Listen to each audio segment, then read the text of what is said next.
welcome to the deep side.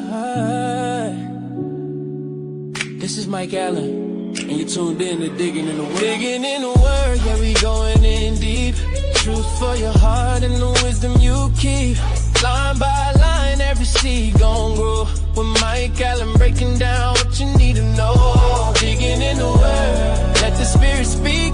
Life in your steps and strength for the weak. Every page turned, hit your soul so clean. Digging in the Word, where the truth is seen. Turn it up now, let the Word unfold. Breaking down scripture with a fire so bold. From Genesis lines to the prophets and kings. We're learning how to walk through the storms life brings. Hope for the hurting, peace for the day. Mike Allen brings the truth in a fresh new way. Open up your heart, let the message be heard. This is real life talk when we dig in the Word. Digging in the Word, yeah, we going in deep. Truth for your heart and the wisdom you keep. Line by line, every seed gon' grow. With Mike Allen breaking down what you need to know. Digging in the Word, let the Spirit speak. Life in your steps and strength for the weak. Every page turn, hits your soul so clean. Digging in the Word, where the truth is seen. Bible in your hand, mind locked in place. Truth on the mic, this is food for your faith. We don't chase hype, just the Father we serve. And every episode hits you right in the Word. Step by step, yeah, we walk in the light. Breaking down darkness with truth so bright. So relax, lean in, let the message be heard. This is Mike Allen, digging in the Word. Digging in the Word, oh yeah. Yeah, digging in the Word, so deep. Mike Allen on the mic every week. Digging in the Word. Fade with ad-libs. Yeah. Keep digging, keep growing, stay in the truth.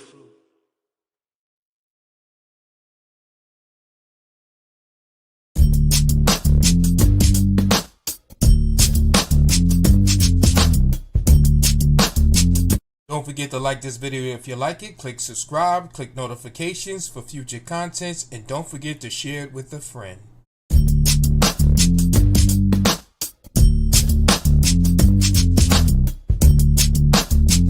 Don't forget to like this video if you like it, click subscribe, click notifications for future contents, and don't forget to share it with a friend.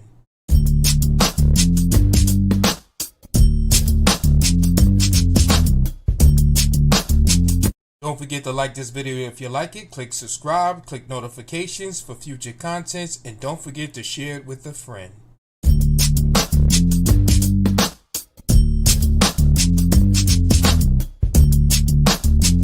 Don't forget to like this video if you like it, click subscribe, click notifications for future contents, and don't forget to share it with a friend.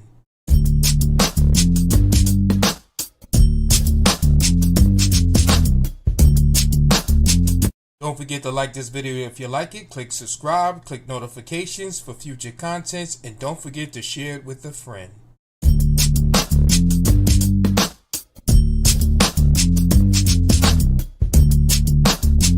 Don't forget to like this video if you like it, click subscribe, click notifications for future contents, and don't forget to share it with a friend.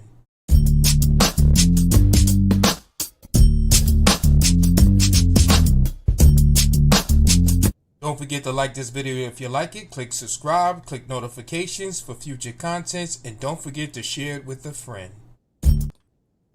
Shalom, shalom. Greetings, everyone. Blessings, blessings, blessings. Oh, man. How are we? How are we? How are we? Wow, it's the second day of the week. I give all praises to the Most High, Yah, the Creator, the Sustainer of my life, of our lives. I'm truly grateful to be here tonight and thankful to be able to just chop it up one more time on the Man Cave Mondays. And I'm excited. I'm excited about tonight. I'm excited about this week. Excited about today. Excited about this moment. I'm excited about you. And so with that said, this is Mike Allen here, digging in the Word. This is our Man Cave Mondays show. This is a show that is near and dear for topics as pertaining to men. It is a place where we can talk about these topics safely, without any judgments, and we can really address issues as it relates to men. And I have my family in the backstage, and we're gonna bring them on so we can get this started tonight. All right. So here we go. Here we go. Greetings. Shalom, shalom. Blessings, blessings. Aki Hermano, brother Yahuel is in the house. What's going on, man? Hey, shalom, shalom. Shalom, shalom. Blessings, man. Blessings, blessings. How was the trip? It was a blessing. It's a blessing. That's what I got. That's what I want to hear. That's what I hear on the other side. That's what I want to hear on the other side. But everybody's good. Everybody's whole. Just about. Yeah. Just about, right? You know where they at.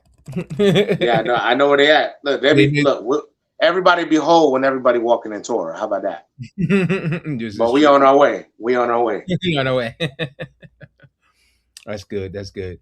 Sister Deborah, call for wisdom. How you be? How you be? Well, I'm doing good, and I'm thinking, well, now Brother Yahuel's here, I can kind of sneak away or hide away because it's Man Cave Monday. So I will just like Monday. I can sneak down, you know. Hey, you know I got you. You know, this is all good. It's so good to see you, brother. Good to see you too. Yeah, I'm doing good. I'm having a wonderful transition, getting closer and closer to my goal at the end of the month. So getting there. Yeah. Yes. Man, I believe that it is possible that the Most High might make a way in 2026 for us to be in person at least once. Oh, definitely. Oh, definitely. I believe it's possible. Oh, definitely. In just a few more months, just a couple of months. Yes. I think it's possible. So we'll see. Yeah, that's what I'm praying about. All things are possible. All things are possible. Yeah. People do these streams and they never see each other in person. Guess who popped in too? Look at that, another visitor. Oh God. Shalom. Oh, here we go. Shalom. Here we go. Now I gotta. Here we go. You'll never find. You'll never find. How's my people doing? Everybody's well. What's up, beloved? How you doing, man? Good to see you. Good to see you, Avatar. Yes, sir. We're good. All is well. Thank the Most High. Sister D, it's good to see you as always. Thank my you. Ak, you are who well. You know I love you, brother. Because you don't ever have sound effects. I can't. Hey, shalom to you, Brother Graybeard, Sister Irie Heights, Aubrey Berry, and the whole shalom. I know my people is somewhere lurking in the chat, so shalom to them too. Shalom, everybody, for joining. Yes, shalom, us everybody. here. So good to see the family. Sister Ahava, shalom to all of you. Yeah, shalom to all the families, Sister Audrey, the Yahuels, Sister Hava, Sister Ari Heights. I saw you up in there. Yeah, it's a blessing. I see Brother Gray Beard up in there. Oh man, the family's here. And Brother Dan's thing stuff. Yeah, I haven't seen him in a while. Blessings to you, beloved. Haven't seen you in a while. Blessings. Good to see you. He said shalom. There is somebody who has an echo. Somebody here has an echo. It's an echo. Okay, just we can mute when we're not speaking. I guess so. Obviously, mine pretty much stay on most of the time, but yeah, I'm getting a delay on my end too for some reason. Can you hear me? What you could do, you can go out and come back in. Okay. Sometimes it's the connection, you know. Right. So yeah, let me just make sure I have all the other windows closed. It's like take a nap, you know, taking a nap, get a refresh. Take a digital nap. Go out and come back in. Yes, sir. Okay, I think you know what? I had too many windows open. I just closed them, so now it's not. Yeah, that's what it is. Yeah, that could do it too. And definitely, if you ever have the platform on multiple browsers, that can create a problem as well. Definitely an echo. Okay. Yeah. Do you still hear the echo? I didn't even hear it when you said it. No, it's good. It cleared up. I heard it on my side, but it must be the extra windows you had open. They're good now. I didn't hear it. Yeah, I didn't hear any echoes. Okay. Do y'all hear it now? No, it's good. No, Everything's it's good. Family in the chat, are we all sounding good? Are we all sounding good? Can we get a thumbs up, or can we get a number one letting us know that everyone is sounding good up here on the platform before we get into this? Appreciate you guys. All right, call for wisdom. All right, brother Great Bear. All right, no echo. All right, 5 times 5. Also, lucky. All right, good. All right, great. Love it. I love it. I pray that we are having a wonderful feast. Those of us who are on different calendars, if you like myself, Sister Deborah, we finish actually the feast of unleavened bread tomorrow. Tomorrow's our last high Sabbath. And it's been a wonderful time, been a blessed one. Just got finished eating some matzos. But it's been great. It's been great. Very reflective. Just one thing about when we strive to keep his commandments, when we strive to do those things that are pleasing to him, we strive to do things with good intentions, right? To please him. It notches up the relationship in so many ways. Just like praying, like just making a consistent effort of praying, a consistent effort of getting into the word. There's this experience of the relationship that you have with the Creator, with the Most High. It gets further ignited and fueled, primed, and it's a wonderful thing. It's a wonderful thing to go on this journey of getting closer to the Most High Yah. And gotta say, man, this is wonderful. I'm loving it. I'm loving it. But I pray you all are having a blessed one, or have had a blessed one. Those of you who already finished your feast. With that said, we're gonna get right. How you doing, Dub? Did we ask Brother Ed here? How is he doing? How you doing, Brother Torah Polish? How you doing this evening? We're doing well. Thank you for asking. I pray everybody is doing well. Yes, Brother Mike, love you, brother. Man, this has certainly been a journey. I thank you so much for even mentioning what has been going on for this feast day. Yes. I've certainly enjoyed it tremendously. There was a lot of things in which the Father was purging out because we were in a new season because of Passover. So I'm certainly grateful for everything that is going on. So everybody just be encouraged, because we're in a new season, a new time, and there are some new things that are about to happen for all of us. Yeah, and so stay tuned. New year, absolutely. Yeah, absolutely. So I'm certainly grateful for that. Yeah, for sure. Can I give a testimony here? There's a testimony from this brother about that here. Broken addiction is feast. 5 days of withdrawal, free and clear. Praise Yah. Sets a liberty the captives. Yes, he does. Yes, he does. Yes, he does. Mm-hmm. He says, take this yoke upon you and learn of me. My yoke is easy and my yoke is light. My burdens are light. Mm-hmm.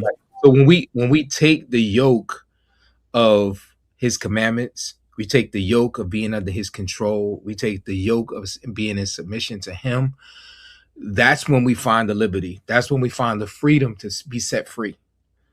And the yoke of bondage, we traded right for his yoke, which is light, and it makes his burden light, and it's a wonderful thing, just to see that, that Yah has just been sitting there just waiting all this time just for us to come, just for us to come. We try to struggle with our own loads. We carry our own baggage, right? And tripping and falling and things falling out our hands, misplacing things, right? Missing appointments, missing this, missing that, right? All kinds of things happen when we carry these loads, right? Get into trouble. But when we release it to him, we cast our cares on him, we find out that he truly cares for us. And it's a wonderful thing. It's a wonderful thing. So let us go into prayer. So I'm going to ask Brother Yahuwah, if he'd be so kind to open us up with a word of prayer. That'll be wonderful. It'll be great. Absolutely.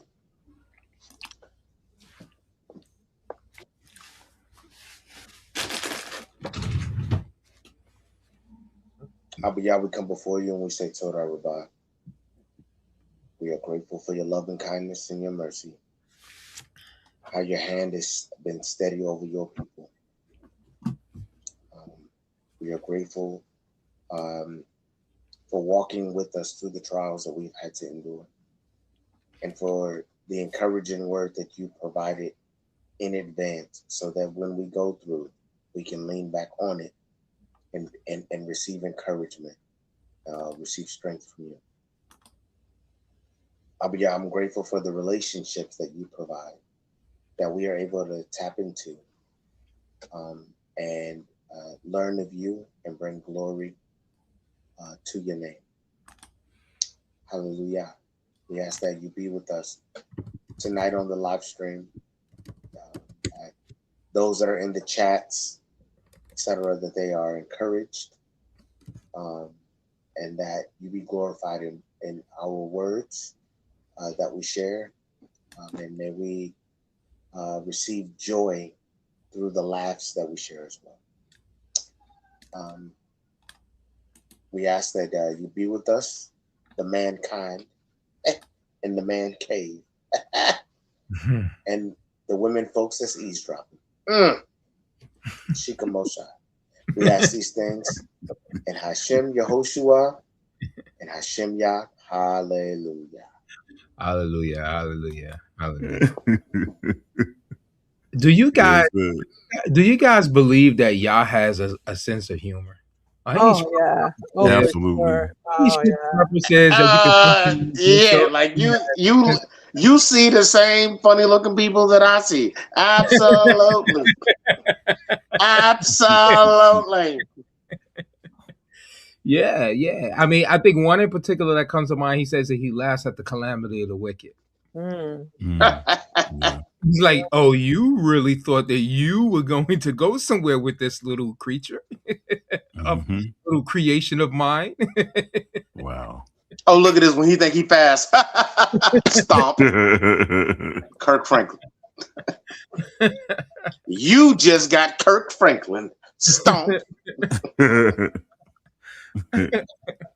But some people would think that it's sacrilegious, right? It's offensive that we get up here and we discuss the word and we laugh, right? Brother just made a light humor. I mean, this goes to show that he has relationship with Yah. When you have relationship with somebody, you don't have to have starched collars. You don't have to be uptight. You can relax, right? Right, Sister D? You can relax. I like it. Yes, absolutely. Yeah. There's nothing wrong with a starch collar. Okay. It means that you're well together. Okay. I think that people forget the scripture says laughter doeth good like a medicine, but a broken spirit dry the bones. Exactly. Well, call me the pharmacist because I need issuing it out.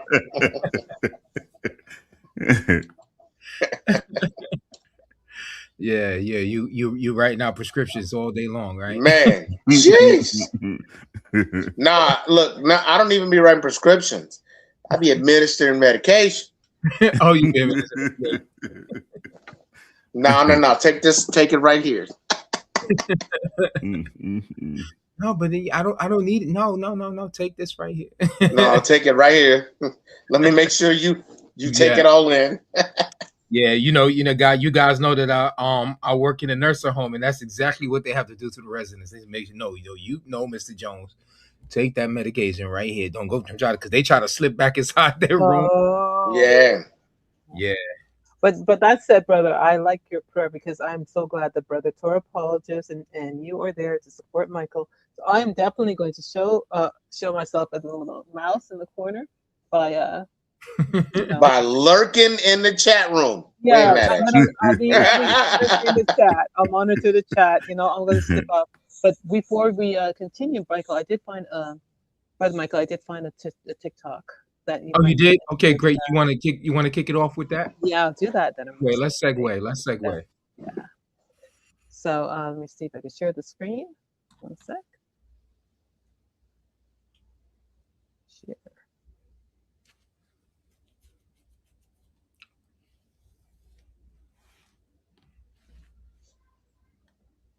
We need like intense music that leads us into. I'll delete us into it. Yeah. Did you not Like see Jaws. it?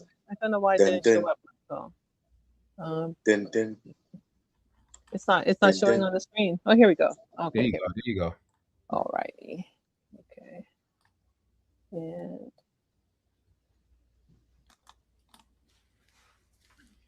Hey there, it's Dusty Thunder again with another story from Reddit for you. This one actually comes from Best of Redditor Updates, and it is titled, My Husband Has a Second Family. The ultimate cliche has happened in my life, and I'm absolutely broken. My husband, my rock, has been having an affair for over 17 years. Go ahead and start this off right now. We have been married for over 25 years. We have 3 beautiful children, 2 in college and 1 who still lives at home. But it turns out he's had another set this whole time. Of kids? Oh, no. My husband is an insurance broker. He has multiple branches over the country, which he spends week on, week off. Turns out his week off, he's been with his other family in Albuquerque, where his other branch is. He's got a fiance whom he has 2 kids with, both in their early teens. I found out when I went to make a new Facebook account, and when I searched my husband's first name, another profile with another last name popped up. And through that profile were links to his fiancés and other kids' Facebooks. My husband is currently with said family, and I know it's him because his most recent post is a photo of him and that other family eating dinner. Among those photos were photos of him kissing the girl and him being fatherly with kids who look nearly identical to my husband. I am absolutely broken. Almost every part of me wants to scream in his face and reprimand him for ruining my life, but another part of me wants to pretend to be ignorant and let it be, because our life is peaceful. He's good with our kids. He's the main source of financial income. He's loving, but he's also all of those things to another family. Not only would I be tearing a gaping hole into my family, I'd be opening up a vortex for them too. My heart is in shambles. I've never cried so much in my life. My youngest son is currently on a graduation trip with friends, and I'm alone till my lying, cheating bastard husband comes home. My life is absolutely wrecked. It's literally a movie plot. I'm hoping he'll just come home and it'll be a big misunderstanding why he's kissing a woman with a ring on her finger. I don't know what to do anymore. I'm tempted to pack a bag and just leave. I can't be in the home where we've raised our kids, where we spent every Christmas for the last 26 years, and where I've been alone on New Year's taking care of our babies while he works his ass off. I just can't. I want to leave a note for him to come home to, hurt him like he's hurt me, but I don't think that's possible. I don't know how I'll ever face him again. Update 4 days later. This is a follow-up. Firstly, thank you so much for the advice. I'm not in any means good with legal things, so all legal advice has been noted. I've rung an attorney, which we are discussing the process. He's also told me to gather as much evidence as I could, such as photos off the Facebook pages, text messages, and recent flight information. All has been put into a folder, and I'll present it to a judge or jury when we go to some sort of divorce proceeding. Again, not fully clear with specifics, but it's a good sign. Wow. well, should I continue? She's making plans now to divorce the man, but He's making plans. So let's continue. pause right here. No, let's pause right here, Okay. then we can go. Okay. We can go a little bit further, because I think there's a few things to unpack in it. What do you guys see in this? I'll default to my eldest first. I'm still processing this. Right. Yeah. I mean, one of the things that. Go ahead. No, go ahead, sir. Okay. No, one of Yes, sir. the things that stands out to me. You know what? I think that I'm just playing. I'm just kidding. We're gonna put Brother Yahoo in timeout. Do what you got to do. He needs to go. He needs to go to the room. Oh my goodness. Yeah. My man said, "I'm gonna need you to exit and come back in." Yeah, but now the thing that stands out to me in this video is the fact that when she, in her thoughts as she was venting, right, she had a moment when she recognized nothing was missing and nothing was broken. Like, did you guys catch that? Like, Yes. she was at that place where she realized, like, listen, he's still being the man here. And quite obviously, he's the man here. He's more than likely he's the man wherever else he's at. You know, he's still providing. The kids are still taken care of. He's doing his job. And if I do something, how how would you say, hostile against this. It's what am I gonna do? I'm good. I stand the chance of disrupting all of this harmony that we have. And I wonder how many women that find themselves in that situations ever really come to that point in their processing that there's nothing missing, nothing broken. What do you guys say?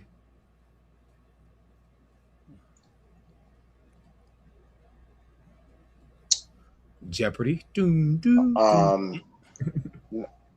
At the end of the day, she still went ahead with a lawyer. Yeah, brother Graybeard said, yeah, definitely. She still went ahead with a lawyer, right?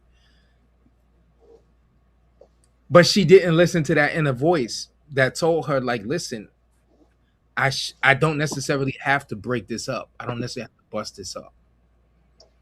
You know, and it just goes to show, you know, like how you see the cartoons, you got one angel on one shoulder and one demon on the other, right? You know, she gave all the reasons why she should not break up the family, then did. Yeah. At the end of the day, he had choices to make, right? One choice is reveal his whole family to his whole family. I mean, that's always an option. Right. Rip the Band-Aid off, so to speak, and be like, surprise, I gave you what you always wanted. A brother. Right. A new car. right. Simultaneously, I mean, he has the exclusive right to, you know, operate from what he perceives to be the best interest. And if the best interest is to leave well enough alone and maintain them from, you know, separate things, separate homes, etc., I mean, that's his prerogative. The problem is that we live in a world, in a society where that's not politically correct or appropriate to have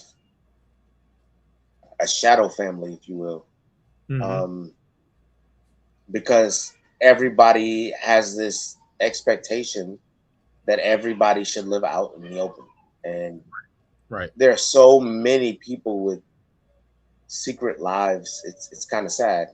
Yeah. I don't think it would have mattered. At the end of the day, she would have been like, you have to choose her or me, our family versus that family, to which he was like, your ring is tarnishing anyway. Your diamond's expired. Yeah. Wow. What do you say, Brother Torah? You know, it's ironic that what we watch, I was a byproduct of. My dad had 5 families. We didn't know about none of the other families. We thought we was the first and only family. Come to find out, we was the 3rd family. So, wow. You know, my mom struggled with trying to understand and wrap that around her head. How can he have these other families? And for him, it's the same thing. It's almost like he didn't miss a beat. He was able to spread his time amongst, you know, the other families. He did what he did. But at the end of the day, he came up in a time to where it was not publicly exposed or spoken of. So, and I believe that for today's time, that's the difference, because back then it was taboo. You know, you can speak on these things and talking about, you know what, you got 5 other families, what? In today's time, they are starting to come around, you know, to where they understand, hey, you know, this possibly can work. And then there are, and it is happening, you know, for men, you know, to where it's no longer closeted. My father's was closeted. We didn't know about it until we were adults. We had our own, you know, families and children, you know. But again, I do understand her perspective is that she thought that they were exclusive.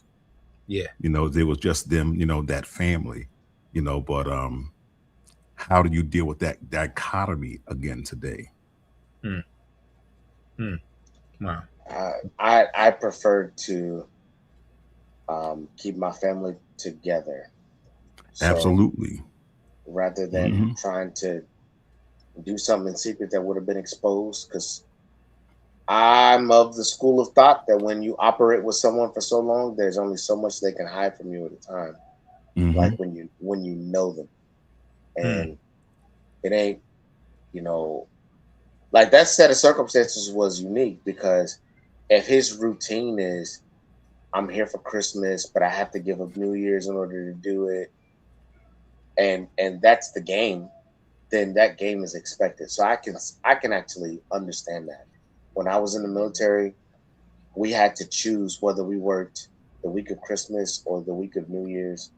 When I came into the walk, they loved me come holiday season, because they knew I would be like, hey, I work both, but I got some other days that I want to take. And they would be like for the feast days. So I was able to work that out. But my point is, people consistently banked on having the entire week of Christmas off or having the entire week of New Year's off. So Right. I can see how that kind of plays out. Him going on a business trip for birthdays and anniversaries. I could see how that could have worked in his favor. But nah, I like the fact that all my children are together. If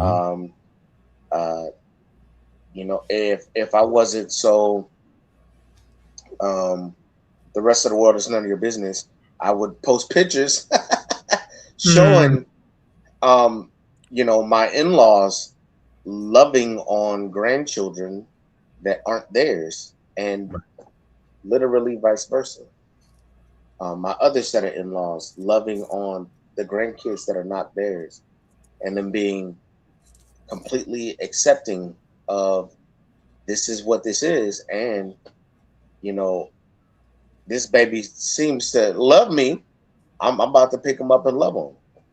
Yeah. They're curious about me, so boom.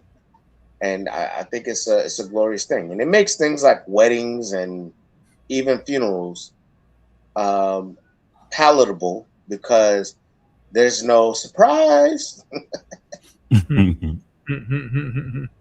Yeah. A terrible. You guys may have heard my story before. Many of you have. But on my mother's side, Oh, this ought to be good. yeah, her parents, yeah, he's gonna enjoy my pain, y'all. He's enjoying my pain, right? He's sort of twisted like that. Yeah, no. My mother's side, her mom and her dad, together, they had 9 children. Really, it was 10, but lost one like around at the age 1. And my grandfather was a hustler. He's a hustler, baby. He's a hustler. He owned little hotels, pool halls, gambling halls, restaurants. Like those are the things that he was into, right? And my grandmother, my aunt, my great grandmother all worked in his business. And he had a relationship. He was much older than my grandmother. And they developed a relationship, and they had all these children. But he was married. He had a wife, state sanctioned wife. They lived up the street from the restaurant that my family worked at. And it came to a point that my grandmother and him separated. My grandmother moved to New York, and then he eventually got sick. He was taking care of his children, but then he eventually got sick. And when he got sick, he died. And he had a brother that he put through law school.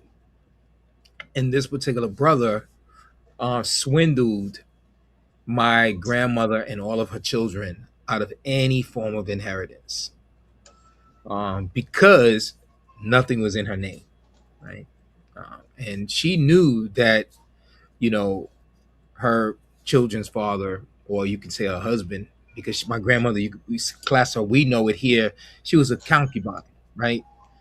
And she worked in his business, and yet he was the father of her children, right? And so uh, she knew that he had things that he was intending on leaving for her children and her behind, but that all got spoiled because the brother, you know, took advantage of the situation and that she wasn't protected by the state. And so that's kind of like the an ugly story, you know, a horrible story, you know, but that's what happens in this prescriptive monogamy world that we live in. You know, that family that's in the secret stand to lose a lot, particularly the children, right? They stand to lose a lot, right? Because especially the wife that may have the license or the credentials, or she may be the first wife, she may have a lot of sway to cause that man to influence that man to neglect his family. Yeah, it's very treacherous, you know. That's why you gotta choose your wife or wives wisely. Wisely. Yeah, Absolutely. yeah, yeah, yeah. And the history is that the wife that he had no children by this woman. So she apparently she was barren, and so all of his children were fathered through my grandmother. Yeah.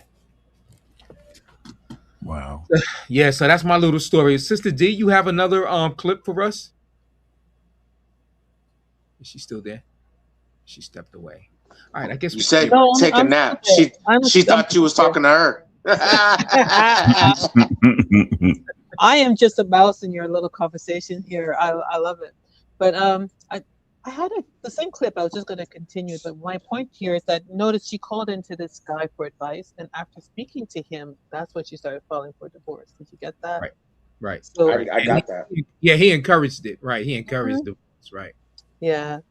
But no, that's it. You can continue. I think that was the only clip I wanted to show. Okay, so no, that was it. So there was no other clip.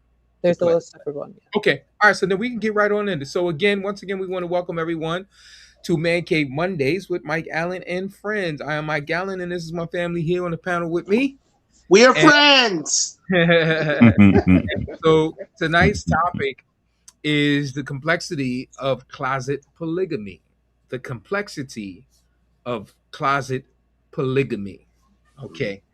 So to get on into it, get right on into it. What is polygamy from a biblical perspective? Let's define our terms. What is polygamy from a biblical perspective? Well, polygamy is an umbrella term that puts all the polys underneath it. And then one of the polys underneath polygamy, the umbrella of polygamy, is a branch called polygyny.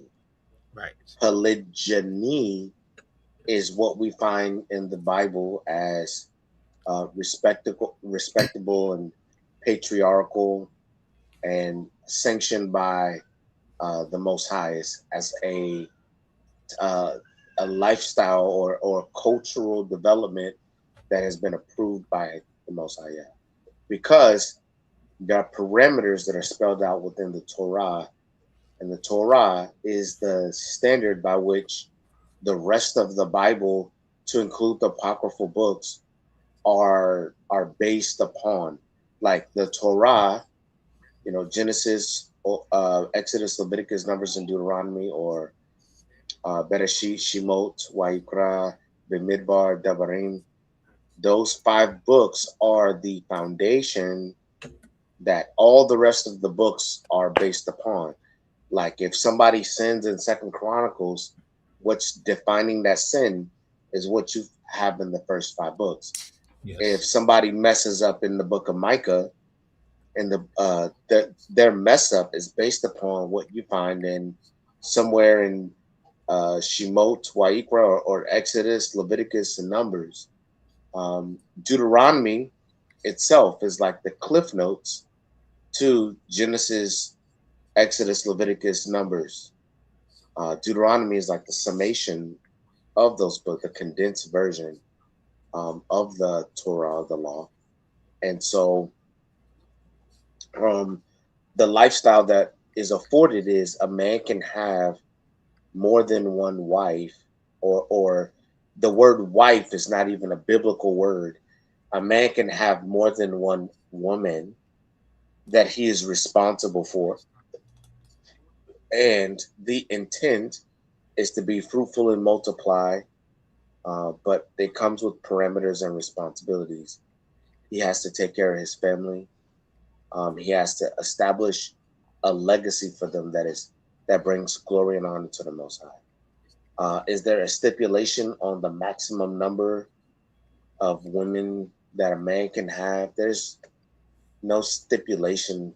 However, when you bite off more than you can chew, so to speak, it's a testament to maybe character deficiency. Mm-hmm. Character deficiency. Oh, well, that's why we are here tonight, because we want to delve into this idea of being a polygamist that's in the closet, right?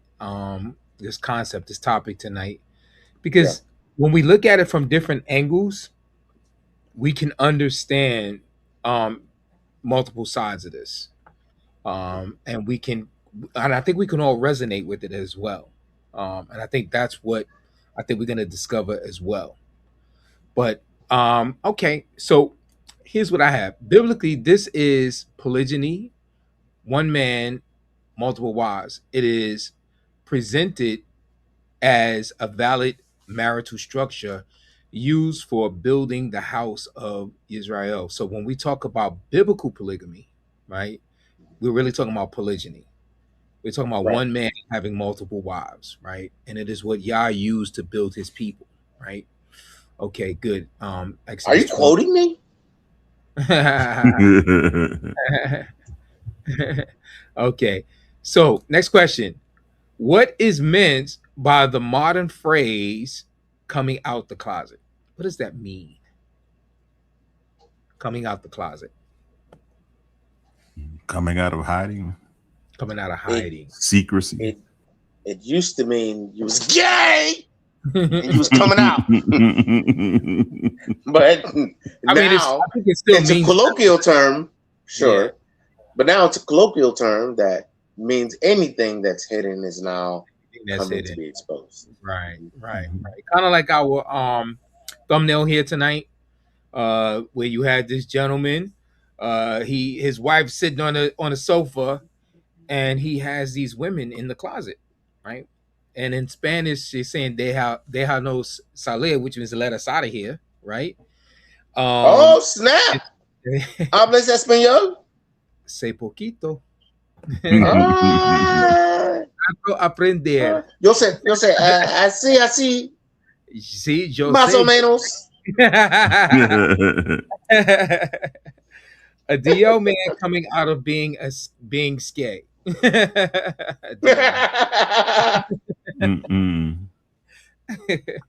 Yeah, but yeah, I mean that's basically what you have here, right? You have this idea of a man trying to hide this aspect of him that he's afraid to bring out, because obviously there's a level of fear, because whenever people hide something, right, they're afraid, right? They're afraid of it being exposed for whatever reason, right? Okay, good. All right, so and this is what I had here. In modern context, it means revealing a suppressed identity or lifestyle. For the polygynist man, it means moving from a private conviction to a public or semi-public reality. Come on. Yep. Okay. All right. So, what is the statistical reality of men desiring multiple women? You guys want to take a guess at that? What percentage of men desire multiple women? Oh, it's going to be like 10% of men desire multiple women. 10% of men desire multiple women. Okay. Yeah. All right. Brother Torah, Brother Craig Bear said 95%. I'm going to keep it about say 80. You going to say 80? Oh, listen. Listen, I don't know where y'all guessing y'all's figures from, but the modern sister can't handle multiple of those. And think about it. If every sister want a 6-figure man, I mean, you got to be in the 200,000s to be able to accommodate 2 modern women. You see what I'm saying? So like you got to qualify with the type of woman you're referring to that men want multiple of. Mm-hmm. Yeah, this is true. This is true. Yeah, absolutely. Brother Ordinal says, in reality, a lot of men awaken to polygyny after being married. That is true. That is facts. Mm-hmm. I mean, that certainly was when my revelation came, right? Go back, Sister D. I wanted to catch that. I had paused from reading. Could you go back to that previous? Thank you. After being married to one woman, most of the time the man keeps it that way to keep the peace. Right? So he stays in the closet because his intent is to keep the peace. You know, is it a wrong thing to want to keep the peace? Would you guys say? No? Okay. Next slide, Sister D, please. Sister, call for wisdom. Could you please go to the next one? Right. Because what might happen, he might get fed up with everything and throw the baby out with the bathwater and start over. Yeah, this is true. Or the baby in the bathwater somehow leaves him. That has nothing to do with a man's desire. Okay. We were just stuck with the rotten society of women who are so selfish they don't want the man's seed to grow, except it be with them. Yeah, I mean, but Brother Ordina, is it that simple? Because, you know, is it just that these women all of a sudden this is what they became? Or is it anything that influenced the women to, how would you say, take on the fears and the ideology and the concepts and the beliefs that they have about this, right?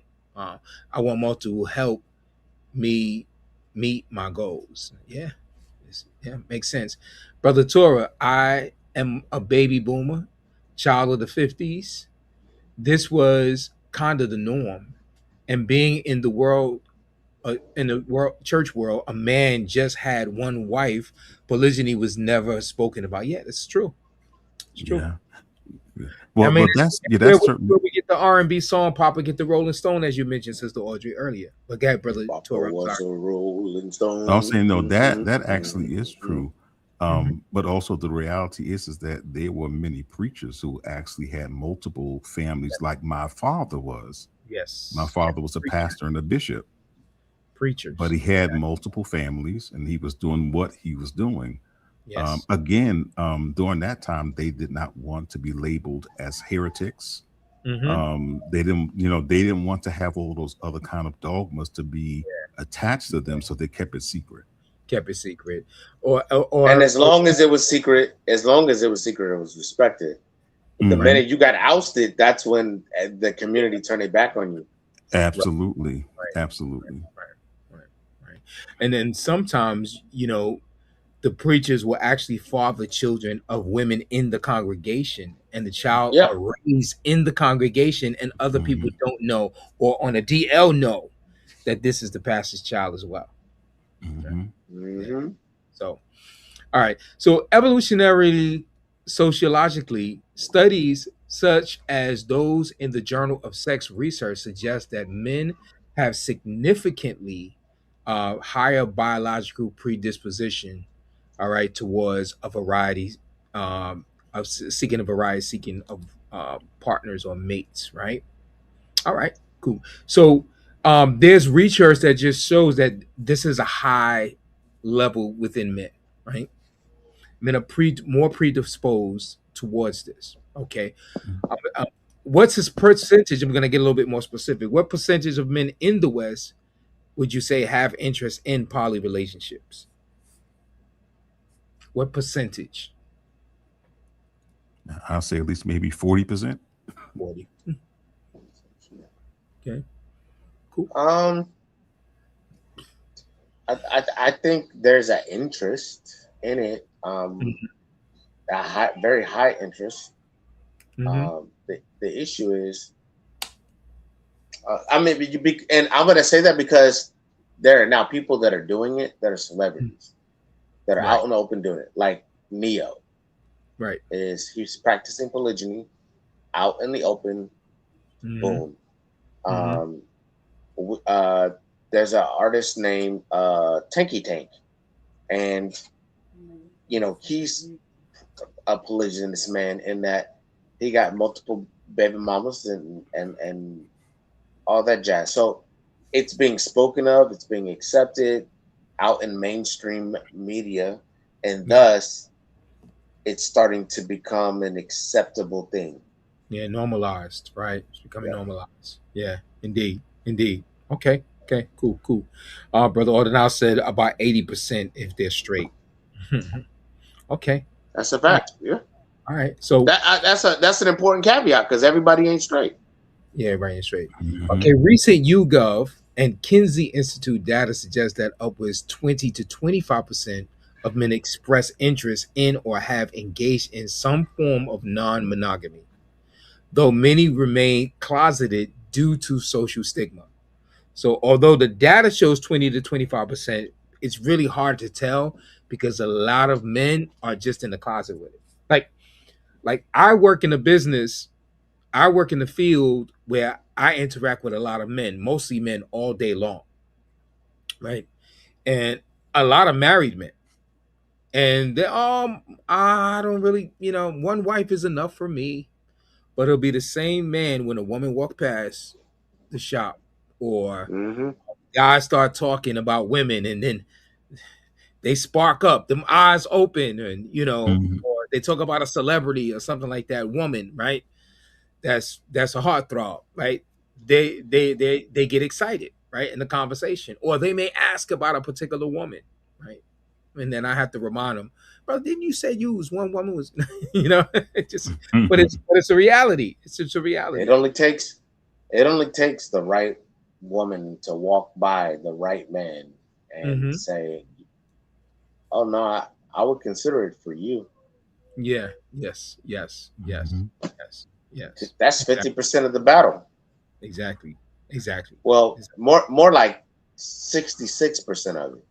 Right. Because the first 33% is you dealing with yourself. The next 33% is finding somebody who is willing to walk in this life with you, knowing that you have a wife, a first wife, if you will, and being willing to, walk alongside them as they carry your vision forward. Yeah. So, because it's gonna come with ridicule. Like, it's gonna come with family that, doesn't want to accept or doesn't want. Like, they would rather you do it in the closet. Yeah. Than you do it. Then you do the respectable thing, and let these women and stuff have the opportunity to feel the fullness of the extension of you with your family, etc. Yeah, I mean, we talk about this all the time in this space of patriarchy and polygyny. We talk about this all the time about how, the society's okay with somebody like a Nick Cannon, right? Right. I mean, 15 baby mamas, right? But not married to any of them, right? Or not in covenant with any of them, right? And so, I think he has a covenant with them. I think all those women are, based upon what he has said in interviews, I think they are all under a contract. They were under a contract. But, yes. Okay. Well, I mean, I don't know. Does the contract that you know of, is the contract a contract where the women remain monogamous? Yes. He said in an interview that he's done, if I, forgive me if I'm misquoting him, but he disclosed that they are monogamously belonging to him, devoted to him, and the upbringing of his children. And they can't be out here in these streets. Right. Flapping their gums about the private things that happen in the homes that he's bought for them. Right. Right. Yeah. Well, I know that's certainly the uh, what's laid down in the. Elon Musk. What? Yeah, Elon Musk has multiple wives. Like he actually built compounds, where he has like maybe like a 3 of his women and children on his What? compound. Yeah, Elon Musk. Yeah, Elon Musk. Yeah. So I don't Yeah, but what's his run in name? that Neo. circle. Neo has said that that's pretty much what like all of his women has to get like 4 or 5 women. They each have to be monogamous. They have to agree to that. Yep. Yeah, yeah. They have to be Monogamously belonging to him, to him. who Right. polygynously belongs to them. Okay, so we did that one. So what are the indicators in porn regarding to Western men's interest in multiple women? So does porn, and if so, what are the indicators within porn, right? In regarding Western men's interest in multiple, what are the indicators in porn? So when you think of porn, what are the indicators in porn concerning Western men's interest in multiple women? Torah apologists? Mike Allen. I'm not afraid. Threesome, right? Yeah. That's it. Threesomes, cheating, right? There's porn skits about that. They have polygyny, right? They have group sex, so they have, a free for all, right? So yeah, this whole idea of multiple women, you see different categories of porn that emulate or show that or reveal that there is an interest that men have in multiple women. Right. Okay. Here's what I have here. In porn, you see threesomes, you see harems, you see sister wives. Categories are consistently in the top 10 search terms globally. So that means out of all of the searches, the top 10 of the searches has something to do with a man's interest in multiple women, right? Globally. And this is not just in the US, this is globally, showing that while the closet is locked, the desire is rampant. In the closet, yeah, it's just got a whole part. Raised boom boom room in the mind. Right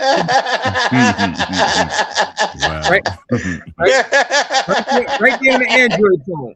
Right there on the Android. Yeah. Wow. Okay, good. All right, so why are percentages of men interested in this type of relationship construct? So why are men interested in multiple women? Why are men interested in this type of relationship construct? Yeah, because it may be natural to them. Really, the pizza delivery driver. You were saying, sir? It's not the police guy. Yeah. What'd you say? What'd you say, Ak? Aki, you said something? I was just going to say the same thing, that it is actually in their nature. It's in their nature. Mm-hmm. Yeah. The way we are wired, it is perfectly natural. Yeah, I'd agree with that. I'd rock with that. It often stems from a desire for a larger legacy, a more robust helpmeet structure, or a biological drive to provide and protect for more than one branch of a family tree. So it's deep within our genes, right? Right. That we have this coding, this DNA coding that drives us to enlarge, to branch out, to multiply. It's encoded within us, What factors influence men to hide in the closet with their desire? So what are the reasons why men hide? Fear. Come on, family in the chat. What are some of the reasons as to why? What motivates men to lie? It even shown in animals. Yes, it does. Yah's creation, right? Asherah. Okay. So what are some of the reasons as to why men stay in the closet or go into the closet as they begin a new relationship with another woman other than their woman? So I'll be more specific in the fear. It's the fear of losing what you have. Fear of losing what you have. Yeah. So you know, one wise man, disregard that. One, I lost my train of thought. I'll let it go. All right. Quota Pfizer says, fear their wife will leave and take everything. Women have a lot of power. They have a lot of power in this society. They want to keep the peace in their home. I'll rock with that for sure. They want to keep the peace in their home. I think they have a lot of power, period. Like, I don't think it's this society. Like, you got to think, Emma Sarah had to be extremely presumptuous to tell Abba Abraham to get rid of this woman. Look, not just get rid of her and her son. Like, so that's pretty presumptuous.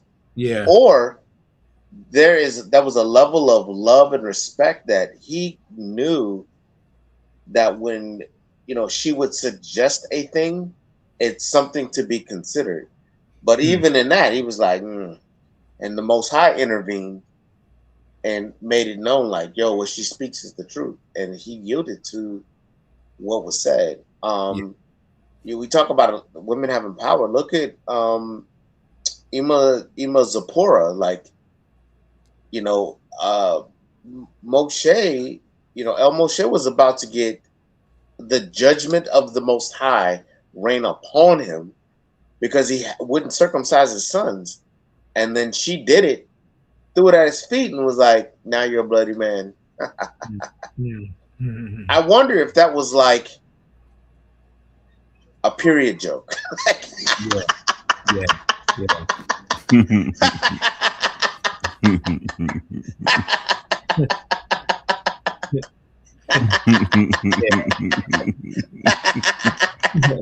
Okay. I'm sorry. It's all right. It's like, get it out. Family court. Yep.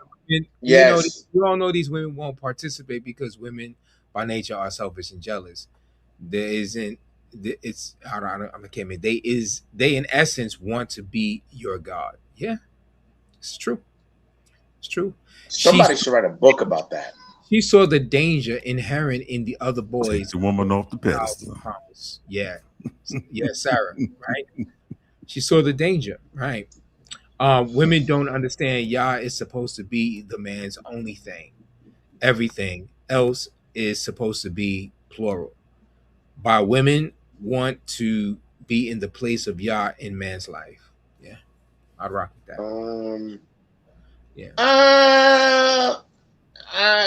I'm gonna say some women. I don't think all women think like that.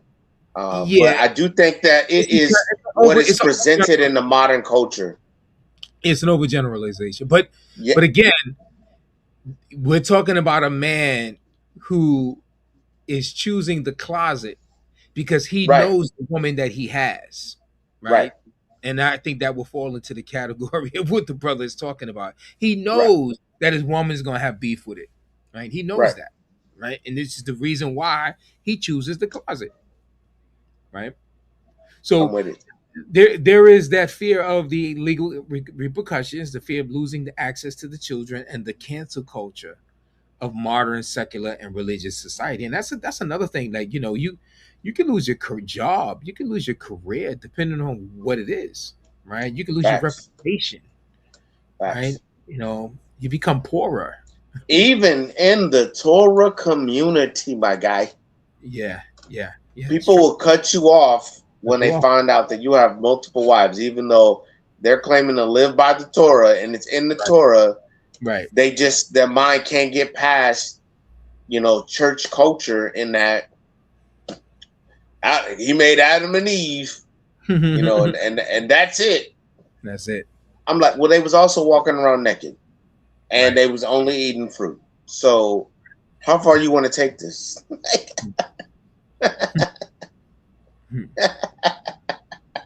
Right. Hey, here's another question that's kind of interesting, and it's going to take a little bit more introspect, right, to kind of like tackle this question. Okay. What are the signs of a polygynous man that is closeted? What are the signs of a closeted polygynous man? What are the signs? How can you tell one? Can you tell? Can you smell one when you see one? What are the signs? Come on, audience. What are the signs, family, of a closeted polygynous man? Hiding his other families. Hiding his other family. But what would be the sign? Nah, not the sign. We can see, Yeah. I got you. you know, The fact that he never see that, right? So a sign would be that he never even wants to be around his own wife in public. Sign. Or okay. That he would never ever want to be around his own wife in public. Okay. Like he would prefer to be his second wife. No. Period. Think about it, right? Because you still got women who on the fence about polygyny, right? Mm-hmm. And so you're like, well, I could fix that. If she doesn't know about the first wife at all, I can rope her in, and then when the reality is revealed, I mean, she got to make a choice at that point. Right. Their brother's doing that. So if he is has this appearance of being exclusively alone, well, I'll give you an example. This past weekend, I went to a funeral in my hometown of so-and-so, none of your business state. So I go to this funeral and they have the repast, and I'm like, no, I'm good. I'm going to leave. But a really good friend of mine was like, please just stay 30 minutes, please. So I go inside, I sit down. I invited my family to come with me, but they chose not to come to the funeral because they didn't know the person that had passed away. They had no like experience with them like I did. However, in-laws and stuff like that were available and trying to take advantage of redeeming the time to see them. So while I sit down, and as a, I don't even know what to call it, showing love to my friend who, lost his relative, a young lady who, back in the day, they was trying to hook me up with her. She literally comes and sits down beside me. And then her parents come sit down beside her, sitting across from each other. And it was so what do you got going on with your life? And obviously, I don't wear wedding bands. So, I had to, make a little joke with my friend and was like, hey, how many children do you have? And he was like, he got 6. And I was like, oh man, you got to catch up. I got 9. And that was all I needed to say. And they was like, oh God. So I that ended that. Oh, he looks single.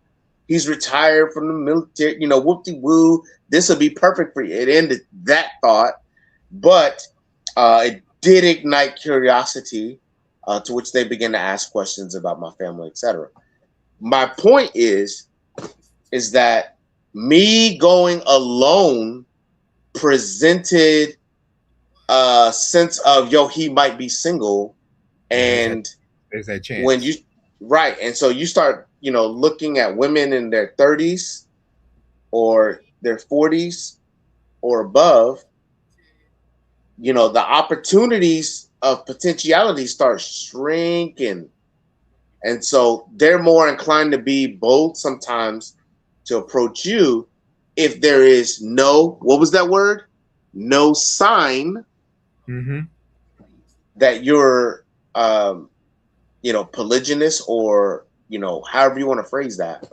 Right. So what will be the sign that in this, and just in your, I'm not saying that this is what you were trying to do, but let's just the fact that I was alone. Right. So in other words, you would say this is a sign of the man being to himself can be a sign. Yeah, I'm kind of sort of saying, like, I didn't necessarily want to go to the funeral by myself. Right. But I understood what the rest of my family was doing. So I respected that. Right. Me appearing alone instigated the idea of possibility. That's what I'm saying. Right. That there's a possibility. Right. Yep. And some men who will intentionally go places alone because they want to give off the appearance. Right. Right. They thought I was Dabness from the Cosby Show. I can't. That's funny. All right. Well, I wanted to go back. What about inconsistent availability? Inconsistent. Ooh, that's a good one. I think that's a good one. I think that's a very good one. Traveling kind of job may be a hint. Right. He has to be around his main wife in public. It's the others that you have to make sure you don't run into. He often makes excuses why he can't spend time off or holidays with his first wife. I like going out in public with my family. Yeah, he I'm is proud. married, but he does not wear his wedding ring. Right. You don't have, like, no one says you have to wear a wedding ring. So A brother said it's not. He said the call for wisdom is not about avoiding his first wife. Well, I mean, it all depends, right? It depends on the man and the situation, and it depends on which woman he doesn't want to find out. Like, but the whole point is that he doesn't want either of them to know. He may have one of the women know about the other, right? So it's not always a situation where, neither of the women know that they are not the only one. Sometimes one woman knows, and it's usually the second woman, right? She knows, right, that she's not the only one, right? So, yeah, but go ahead, brother. I know a man and his wife understands polygyny, and so she says, "Fine, if you're going to be polygynist, I get it." But then, if he attempts to walk in polygyny, she sabotages that mug. Yeah, so that, like, it is not always the I'm cool with being seen with the first wife, but not, like, it's not always like that. If that first wife is like, well, I know how to kill this. If I sabotage every additional relationship, I never really have to worry about him fully walking it out. Right. Just a bunch of initiations, but not walkthroughs. Right. Yeah. How many women are willing to be the side chick, but would be against at this topic? Aghast at this topic. Sorry. Yeah. Okay. It's okay to talk about it, but when it starts doing it, then it's a problem. Yeah, that's a very good point, Ardenal. So you have a lot of women who supposedly subscribe to Torah, right? It's in the commandments. Hey, I'm with it. But when it comes to actually walking that thing out, and that man says, listen, I'm bringing another woman in, or I want to bring another woman, Torah goes out the window for a lot of women, for a lot of wives. Women want a man of Yah until he starts acting like a man of Yah. Yeah, I like that. Wow. That was a good one. That was a good one, Order now. Okay. So this is what I had. A deep study of Hebrew roots, a focus on patriarchal headship, and often a distanced emotional state as he navigates the tension between his internal truth and external reality. All right. So, here's another sign. They avoid the conversation about marriage. Help.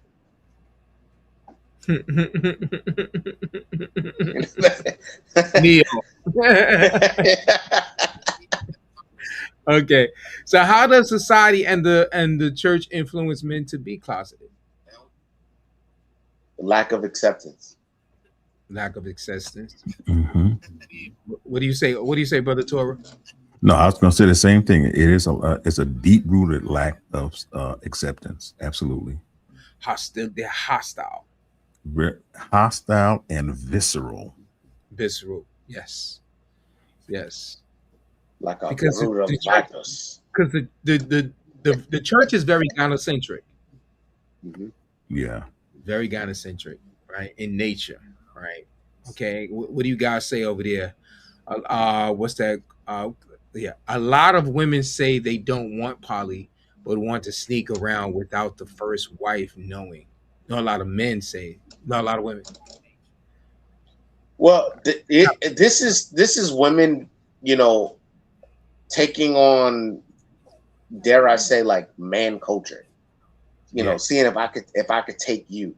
You know, it's like a badge of honor because I got you. Mm-hmm. Mm-hmm. Yeah. So feminists for both society and churchianity, they can't wrap their head around it. Yeah, it's true, and they don't accept Torah. Right. It doesn't accept Torah. All right. So yeah, they discount the whole Old Testament altogether, and it's like what Paul said. Paul said, right. The church often labels this adultery, despite the lack of Torah prohibition. Society labels it misogyny. The pincer move forces men into silence to survive, and that's the key. Like, you know, in order to make it as a man, like, you know, you got to be silent, you know, and a lot of things when it comes and it relates to the church. So men are kind of grown accustomed to being silent. Like I've literally visited churches where you see 100 women and only 3 men, and the men have no voice. No voice. Right. Okay. So what are some things women do that influence him to stay in the closet? What are some of the things that women do that influence men or their man to stay in the closet? Threat of exposure. Ooh. Yeah. Threats of exposure. Exactly. Okay. All right. Okay. All right. Good. Anyone else? Threats of divorce, gatekeeping, right? Emotional manipulation, right? Gaslighting. Gaslighting, right? Walk around with an attitude all day. Yeah. Emotional manipulation. Brother Great Beard, a lot of people may not be familiar with this because they might not be old enough, but he said that is the woman who chopped off the man's. Hold on from Brother J. Lutch's comment. Shalom, Brother J. Lutch. Brother Torah Polish. Yeah. Who is Lena Bobbitt? Lorena Bobbitt. Lorena. That was the lady that found out that her husband was what they call cheating, and she cut off his manhood. She chopped off his manhood. He threw it in the bushes, and the dog got it. The dog got it. But they was able to find it and sewed it back on. Oh gosh! And the ironic, now we call him Frankie. Frankenstein. But the ironic, look at old Frankie over there. But the ironic thing is that he wound up in porn. Yeah, he did. He got his porn name is Stitches.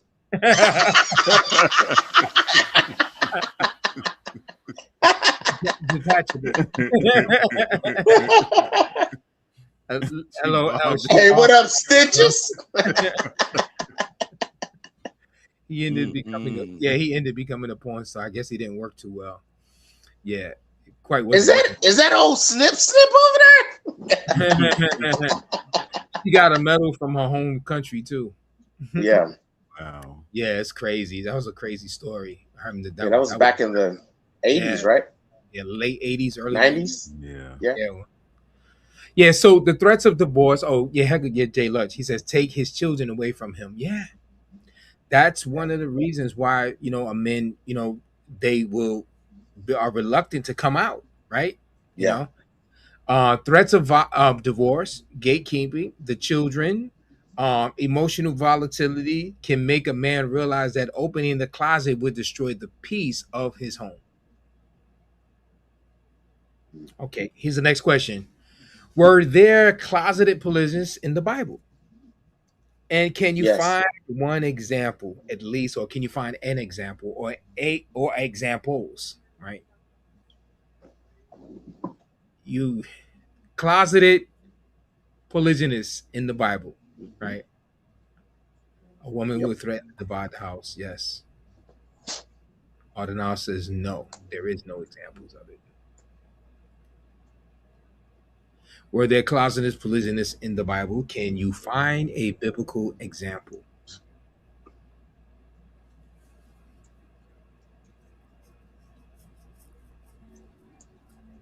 I see that look on his face, so I'm waiting to hear.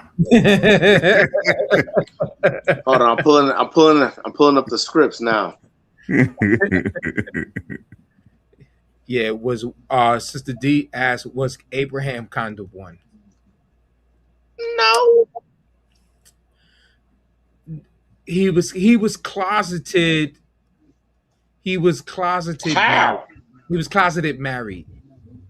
And he was closeted married, right? Hey, that means that Isaac was too. Right, closeted married. He right. said right. No, but the point is that they each feared revealing that their wives were their wives, right? Right. Yeah. Well, that was under the threat of losing their life, wasn't it? Losing their life. Right. Well, I mean, listen, that's how men feel in this society, right? Mm-hmm. They feel that they'll lose their whole life if they come out the closet, right? Yep. What we're dealing with is a very heavy Eurocentric society that our people never had to deal with before captivity. Facts. Right? Brother Yahweh, did you come in? I'm looking it up. Send Well, let me Judges. While you doing that, I'm gonna pull up the text that I have. Genesis Judges. 12, Genesis 12:11 to 12. Abraham asked Sarah to hide their true marital status for the sake of his safety. This is a direct example of using a closet to protect the life of the leader and the house. And then you had the Davidic discretion. Before David was king, he had multiple wives. I always get that name chopped up. Ahinoam and Abigail. While on the run, he had to keep his household low profile to avoid the wrath of Saul. He had that low pro. Yeah.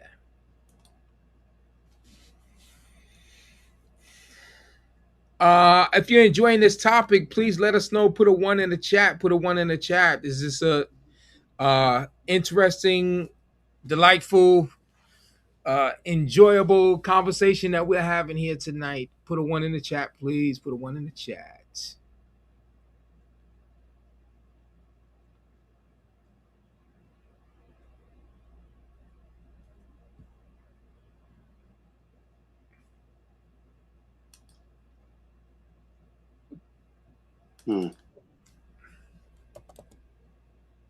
All right. So it doesn't say it like it doesn't spell it out specifically like she was completely hidden, whatever. But in Judges 8, we see Gideon has this concubine who was in Shechem. So, but he actually had many wives, but it would appear that the way that it reads is that his wives were, relatively together, but he had this one concubine and she was set apart over in Shechem, and she bore him a son and he named him Abimelech. And it says in chapter 8, around verse 32, and Gideon, being Joash, died in a good old age and was buried in the tomb of Joash, his father, at Ophrah of the Abizrites. And as soon as Gidon had died, the people of Israel turned against and whored after the Baalim and made Baal Berit their El. And the people of Israel did not remember the Most High. And then we go into the next chapter, and we see Abimelech. In verse 1, it says, "Now, and Abimelech, the son of Jerubbaal, went to Shechem to his mother's relatives and said to them and to the whole clan of his mother's family, say in the ears of all the leaders of Shechem, which is better for you, that all 70 of the sons of Jerubbaal rule over you, or that one rule over you? Remember also, I am bone of bone and flesh of flesh." And his mother's relatives spoke all these words on his behalf in the ears of all the leaders of Shechem, and their hearts inclined to follow Abimelech, for they said, "He is our brother." And they gave him 70 pieces of silver out of the house of Baal Berit, with which Abimelech hired worthless and reckless fellows who followed him. And he went to his father's house at Ophrah and killed his brothers, the sons of Jerubbaal, which is Gidon, 70 men on one stone. But Jotham, the youngest Bane, Jerubbaal, was left, for he hid himself. So you see this situation where one son, the son of a concubine, this woman lived over here in Shechem, not with the rest of the family. Otherwise, it would not have needed to specify that she lived in Shechem. And she had a singular son. And that son, after his daddy died, Gideon or Gidon died, this son rose up and manipulated the people so that he could be the ruler. Because if you go back in chapter 8, if you recall, after Gidon defeats, their enemies, he had the whole fleecing thing. Most High, if you calling me to do this, let the fleece be wet and the ground be dry. Then the next day flipped it. All of that, everybody that's looking down at the water when you send them home, shrunk his army, and then they won. Well, the people had petitioned for him and his sons to be their rulers. And he said, no, the Most High rules us. So when he dies, this one son takes advantage of this opportunity. And if you notice, this son, he operates outside of the 70 brothers that he had. And he kills all of them except one. So I'm saying this gives the appearance of one who was closeted off to the side, not in the midst of the many. And this was the result of that. Right. Yielding. Right. Two things you saying that made me think of. Number one, how many decisions were made by kings per se to save the throne in their family line, right? That they had to literally have sons by women that they did not want the sons of the women that they already had to know about, right? You see the comment? She couldn't get a green card. She was not willing because she couldn't get a green card. That's horrible. You go to sleep, Jeremiah. Take a nap. Now, but Jeremiah said Gideon's sons make a great argument for keeping your whole household together. Yes. Yeah. And who do you think put it in his head that he could be the king? Right. I don't know. I don't know. I mean, it's very but similar. I'm gonna speculate.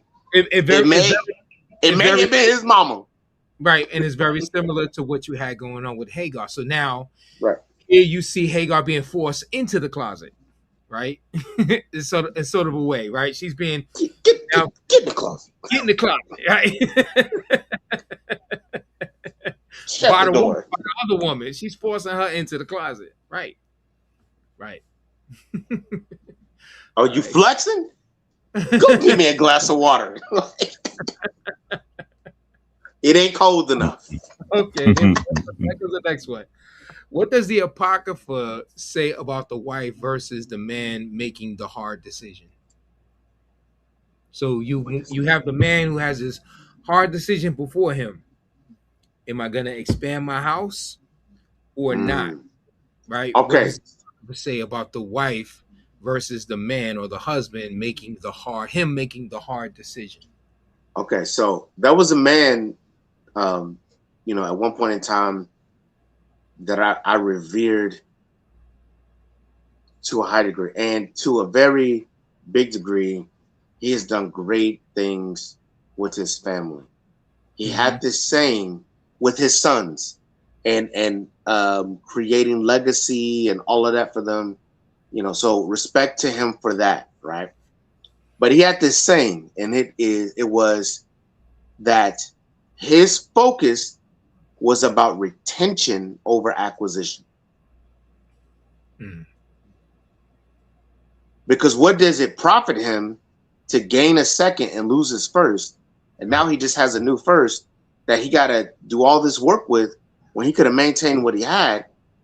You know what I'm saying? And so it's about, will this situation complement my house and allow expansion, or will bringing this woman in cause what I've already built to be destroyed?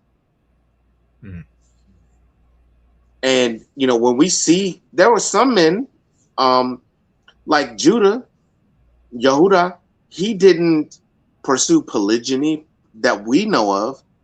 We know of he wasn't the biggest fan of the wife he had, and he told his sons, or he said, like, I don't want them to wind up with women like their mom. I'm gonna go back to the Semitic people, and I'll get a wife for him, from them. And he brings Tamar, and that whole situation happens. Goodbye, Eric. Goodbye, Onan. Hey, Sheila. I know you're 10. Yeah. I'll wait for you, boo-boo. Yeah. But is there ever a time where the man has to make that hard decision? Because what if he has a wife that just, no matter what he says, no matter what way he waits, he waits this out years. She is just not with the polygyny thing. What is he? He just chooses not to grow and enlarge his tent, or he makes a hard decision. Cut her from his flesh. Right. And that will be this famous one.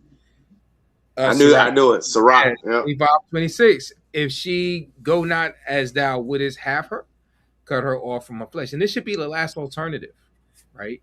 Definitely should be the last alternative. But it is a decision, or else it wouldn't be here in the text, right? Right. It is a decision per se, because sometimes as men, we have to make that hard decision. Right. Because a lot of times, you realize that, the woman that you have, more than likely she came out of Babylon with you, right? She came out of Christianity with you, right? You may have changed, you may have grown, you are now keeping the commandments, right? But she doesn't want to. And she will not, right? And she would impede upon whatever you do in a public manner concerning you in being a part of the community. She will be a thorn in your flesh, right? We make that decision every day. In a certain sense, yeah, right? In a certain sense, it is a hard decision. Yes, it is. We ponder that daily. Yes. I think some men instigate the issue unnecessarily. Like, you know, until you're in a position where there's actually another woman interested in walking with you, following you, why even really force the issue? You know, like, if this woman, you know, this mythical woman never appears, then you arguing with your wife about a unicorn. Right. But what if it's a situation where, you know, I mean, because getting a wife is something that a man also sets himself out to do, right? So, Right. Right. you know, there's that step from saying, okay, I not only believe in polygyny, but I am now going to pursue polygyny, right? Sure. A lot of men get to that point of in between, I believe in polygyny to Mhm. and now going to pursue polygyny, and they get stuck because of the fear, impending Have fear, you the have imminent. you ha, Yeah, have you ever played tag before? I think so. Have you ever played tag and you was the slowest person? Yes, I have. That's how polygyny is for some people. They can chase it all day and may not be able to catch it for whatever reason. Yet some men force the conversation, and I'm pursuing this. And you put yourself in a volatile state and home because you're instigating this conversation more and more and more. Right. But you're not catching anything. So, but see, now going back to the topic, right. What if there are potential women that That's a man, different. right? No, but here's my point. What if there are potential women that maybe at the job, maybe at the gym, right? Maybe Okay. in the fellowship, you know, in the other town over, right? In a assembly on the other town over, there are potentials.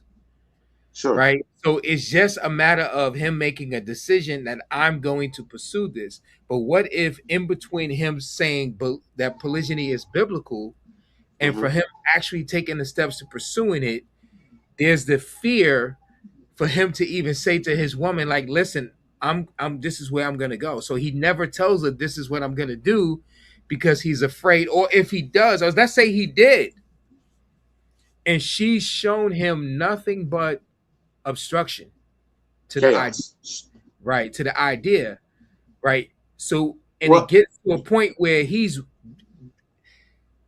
waited, he's prayed, he's given her scripture, he stopped talking about it. She still got her gas on obstruction, right? That's easy. What is it? You did you ever grow up in a house where your mom or dad or grandma or whoever raised you said, hey, you can't go outside and play until you clean up your room? Right. Of course. And then how did you clean up your room? Not so You threw it. What did you throw everything? Hide stuff under the bed in the closet. Sometimes you got to put the wife in the closet. No, I'm joking. I'm joking.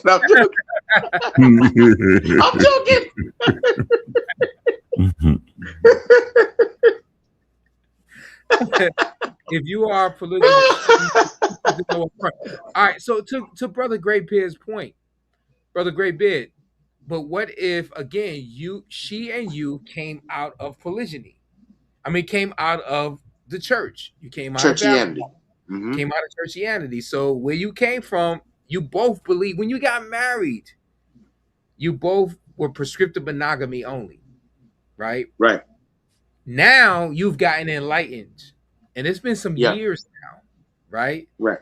She still is not having it. You can't even bring up the topic. You know, if the topic is brought up, you know it's good. Even if you don't bring the topic up, if the topic somehow comes up, it can come into an argument. You know, and she made it clear, like this is not what she's gonna do. She's not doing it. She don't care, and it's a take it or leave it deal she gives you. Brother Ordinal make the point. Like we're not asking for permissions. Like she's not my mama, right? You know, and I'm not 12, right? So it's not about seeking approval. It's letting someone know this is the direction I'm walking in, right? You can either walk with me or you can demonstrate you're not walking with me.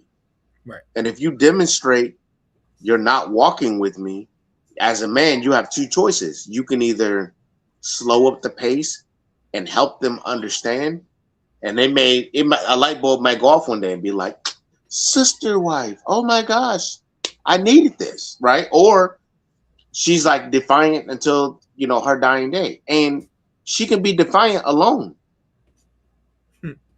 Right.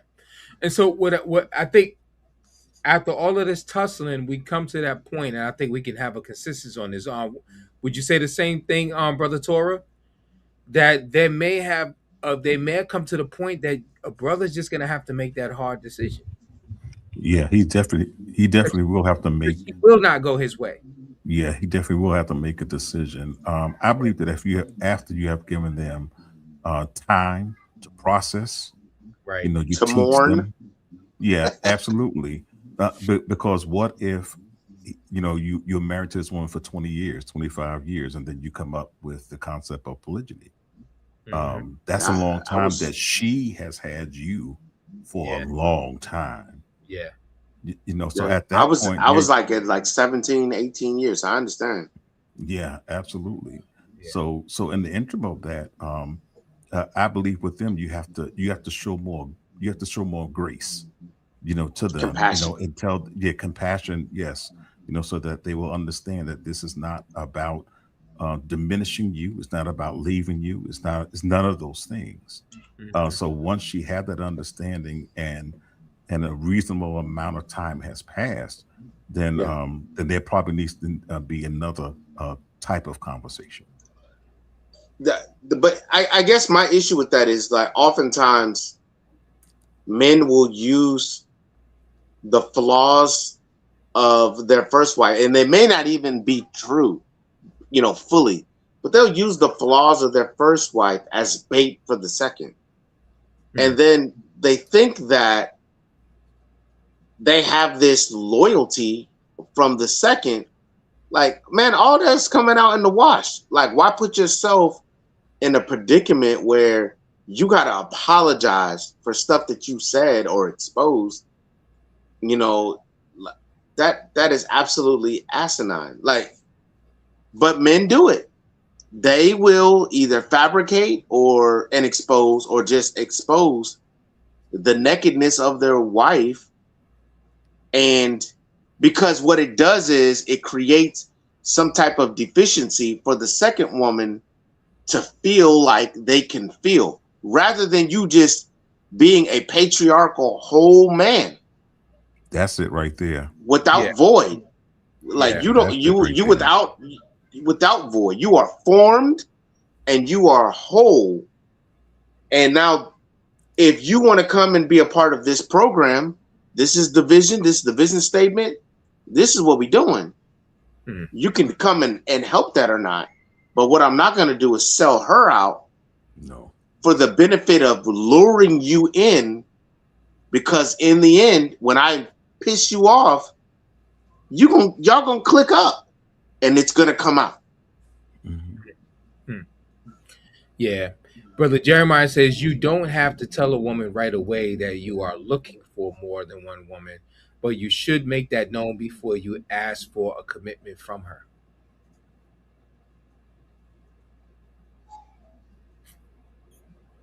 Depends.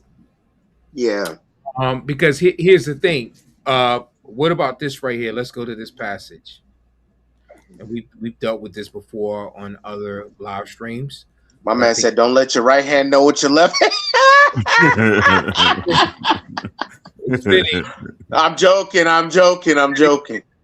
It's fitting that we bring this up here. It's Deuteronomy 25. All right.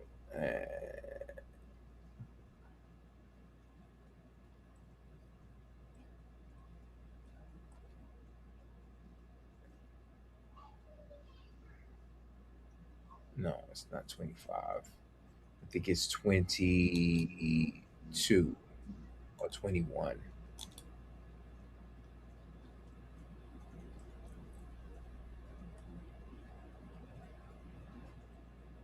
I'm looking for the passage of getting a captive wife through war. Well, we are at war, so ideally it would be an Iranian wife. Here we go. I got it. 21. Yeah, 21. 21. Here we are, Iranian. I said we are at war, so I mean right now it would be an Iranian wife. Yeah. All right. So, Brother Torah, could you be so kind to read from? Let me see. Hold on a second. Get back to the. Here we go. Verse 10. Verse 10. Okay, 1 second. If you go out to battle against your enemies, and Yahweh your Elohim gives them over into your hands, and you take them away captive, and see among the captives a beautiful woman, and set your affection on her, and would take her as a wife for yourself. Then you shall bring her home to your house, and she shall shave her head and trim her nails. She shall also remove the clothes of her captivity, and shall remain in your house and weep for her father and mother a full month. After that, you may go into her and be her husband, and she shall be your wife. All right, so here's the stop right there. At what point does Yah say that you have to go home first if you have battle? You have to go home first and get your wife's permission. You got to go home first, and you got to let your wife know that you bringing another woman home. At what point does the man have to let his wife know, his current wife know? At what point does he have to get the current wife's approval, permission, or notification before he could bring this other woman into his home? Oh, that's in Genesis chapter 51. Okay, Genesis 51.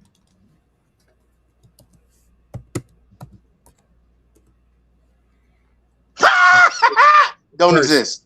Oh, this guy, this clown. There is no chapter 51. I was going to say, where we going with this?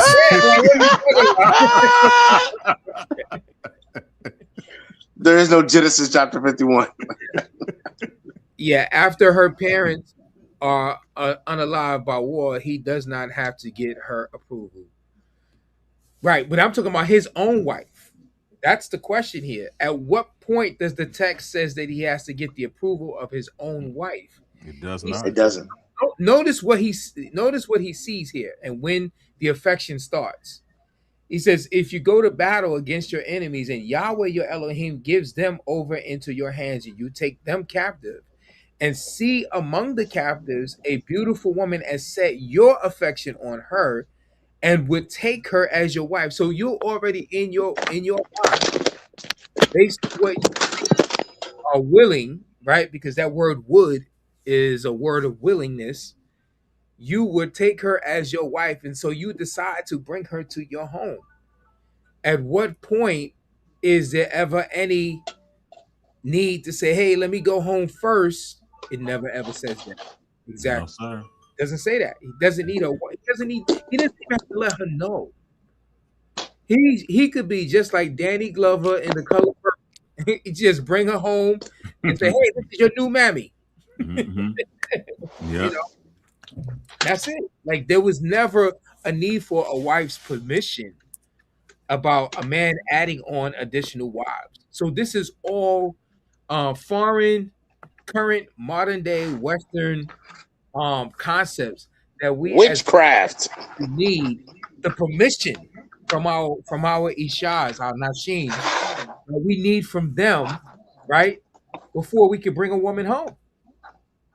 And so oftentimes we can get the notion, even within the Torah community, that it's offensive for a man to even start seeing another woman. Was it in the text? That's the question. No, sir. Wasn't in the text. Wasn't in the text. Right. Okay. Anybody else want to add anything on that? Permission is for the weak. No, I'm joking. So definitely cutting off the wife from one's flesh is just that while a man should lead, if the woman is a source of rebellion, he must protect his flesh, his life, his purpose, his which sometimes requires keeping his counsel private. Right.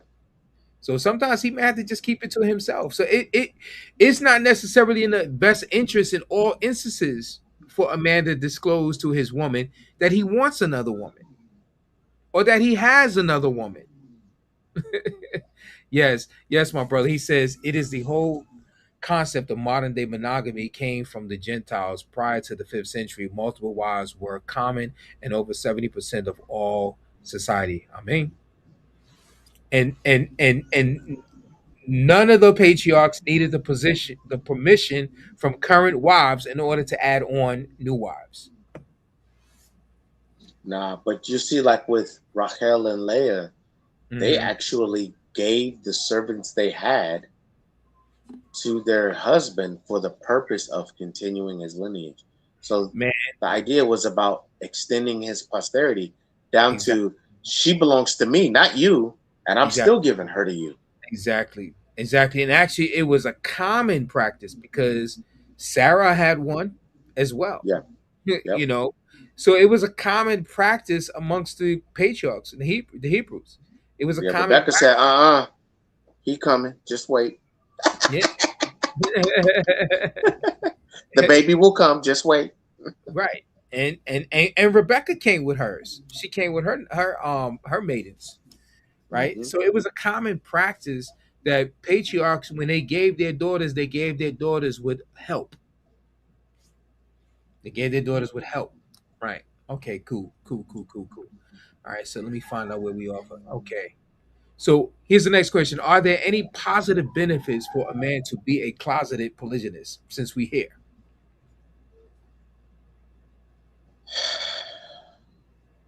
Are there any benefits to it? Yeah. Peace and quiet.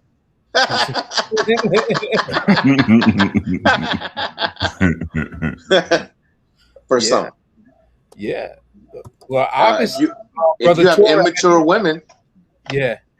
Listen, Brother Torah said, he described, I mean, it seemed like it saved his father a whole lot of hell.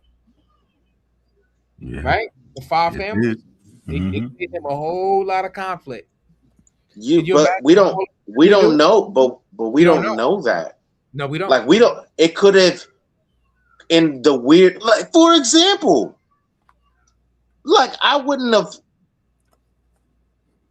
have suspected that any in-laws, right, from one wife would be extremely loving and accepting of the children that comes from the other woman, and vice versa. Yet, both of my in-law sets were. I'm not gonna say they was happy about the fact that I was walking in polygyny, but we didn't hide it. My first wife, her father, he came and did some reconnaissance. He came to the house, scoped it out to make sure that his baby wouldn't, locked in no cage or nothing. And after he came to the house and saw how things were, man, he fully embraced us to come to his. And not his daughter and her children, the whole family. The whole family. And that's how both of my sets of in-laws are. So I wouldn't have necessarily thought, hey, when this becomes known, everybody's going to be accepting, because that's not everybody's story. So some people have made the announcement to their family, and their family have ostracized them or rejected them altogether. So, a man could look at that situation. Hey, I exposed it to my whole family. I thought they would eventually embrace it. It's been 2 years and they still haven't embraced it.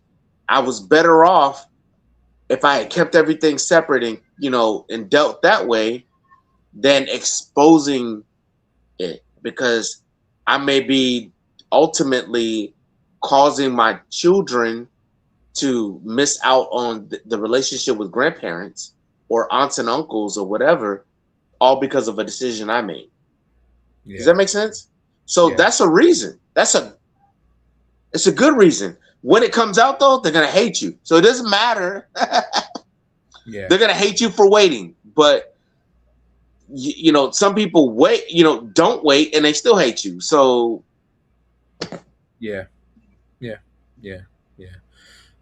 Okay. But what about now? Let me see what happens. We touched on this point earlier, right? And we're talking about positive reasons. Okay, brother Tor, you want to add to that before I say something?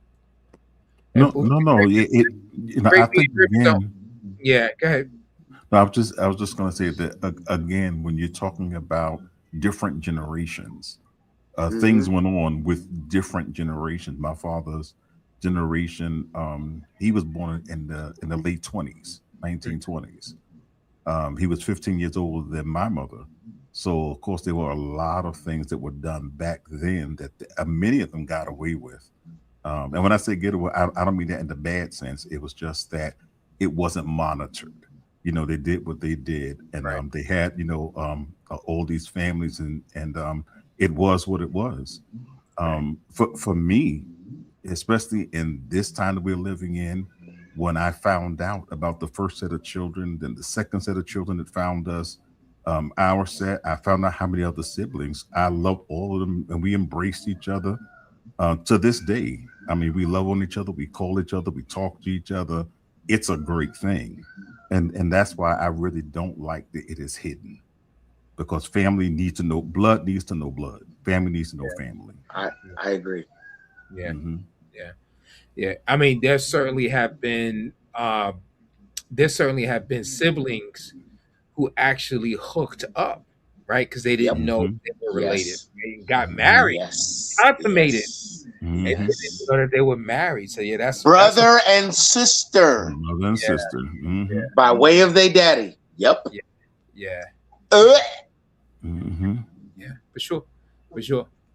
Definitely, there's good stuff coming out of his. All right, so here, are there but any? sometimes the issue is that there's trauma on the family side that they haven't dealt with, and Right. they project that onto you and polygyny, because Mm-hmm. it doesn't matter that you're trying to be upright, yashar about it. It's the fact that it hits home for them, and they got to now deal with themselves Right. dealing with your situation. Exactly. All right, I'm done. Go ahead. Yes. Psalms 85:11. Could you bring that back up again, Sister D? Most so-called believers respectfully don't have a clue about true biblical marriage, love and respect to the platform and family 100%. Continuing sharing the truth. All praise Yah, all praises to the Most High. Thank you. Well, are there ever any positive benefits for a man to be a closet polygynist man? Preservation of the family unit. I mean, he understands the situation. He knows the women that he deals with, Right, right? He right, knows, right, right? So he makes that decision based on him dwelling with his women according to knowledge, right? right, Financial stability, right? It's cheaper to be quiet, right? right. And the ability to continue covering his wife while he works through the spiritual transitions privately, right? Or just to make sure that his children, because now we live in a system where your children can literally be taken outside of your home, right? Right. And being raised into, and it will be primarily in the home of your wife, right? So back in the days, 150 years ago, right, the children stayed with the man, right? Now, the courts give the children, in most instances, they give them to the mother, especially if she's been a stay-at-home mom, right? Right. Right. So the wisdom of a serpent, and this is Matthew 16. Let's go here. Wisdom of a 10, serpent, 16. 10:16. 10:16. Could you read that, brother Yahweh? Sure. Hold on.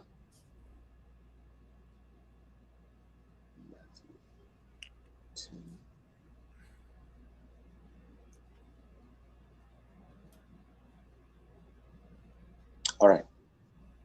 Behold, I send you out as sheep in the midst of wolves.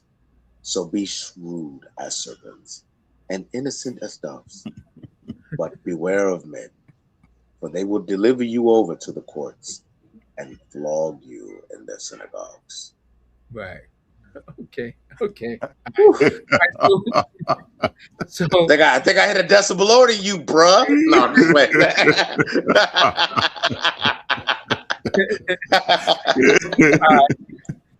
okay. So what are the pros and cons for the woman? So My wife gonna be like tonight, baby, you did it, you did it.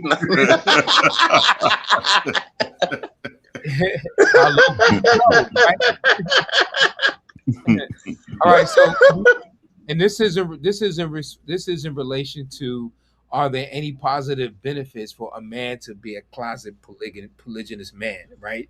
So here's the next question. Following up, what are the pros and cons for the woman? See, now we've been talking about the man. So what? No. The cons security. In the closet. Security. Like there's a sense of security. Yeah, think about the video, right? The woman literally was thinking, well, listen, he's still taking care of his household. Right. Kids their needs are still taken care of, and he's likely doing that over there as well. Boom. Right over there as well. So the pros and cons for a woman, Call for Wisdom says, she says, is less embarrassment. Right. Less embarrassment. Fitting in socially, you brought it down too quick, sis.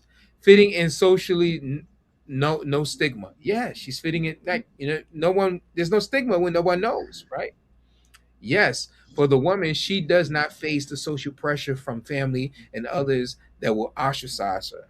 Facts. Right. And that's some women don't care about. They only listen. Some women, they just want you. Right. Ordinal says, if the side woman can keep it cool, she can win big.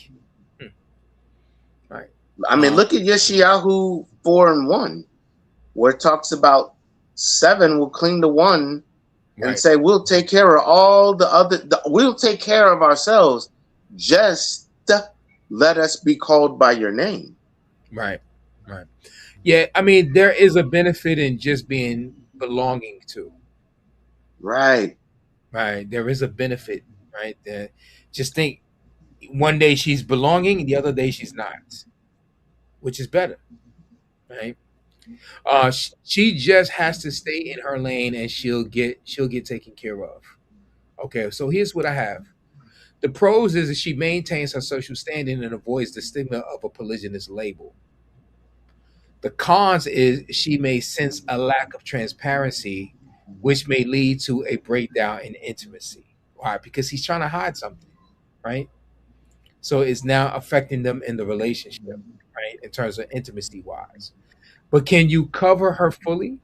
Because does she call husband publicly? That's a good question. If she's in the closet, or he has her in the closet, can she fully be covered? But again, going back to the video, the woman was literally articulating that she was fully covered. Her children were covered. And likely the other woman was fully covered and their children covered. Right? It wasn't until the legal professional, started putting in her mind the idea of divorce, that it would be better for her to go her separate way. Yahuwah says she may not want to be out there in the public like that. That's true. Save her the dignity. Yeah, like he may be like, listen, I got you. I'll pay your insurance, health, life, car. Like, I'll take care of you. And she may be like, I don't want to be in the public like that. Don't want to be. He's like, bet, let me bring you to the house so you can meet, my family. She may be like, I know about your family. I just want you. Facts. She'd be like, did Abraham take Keturah back to his mama and daddy? No.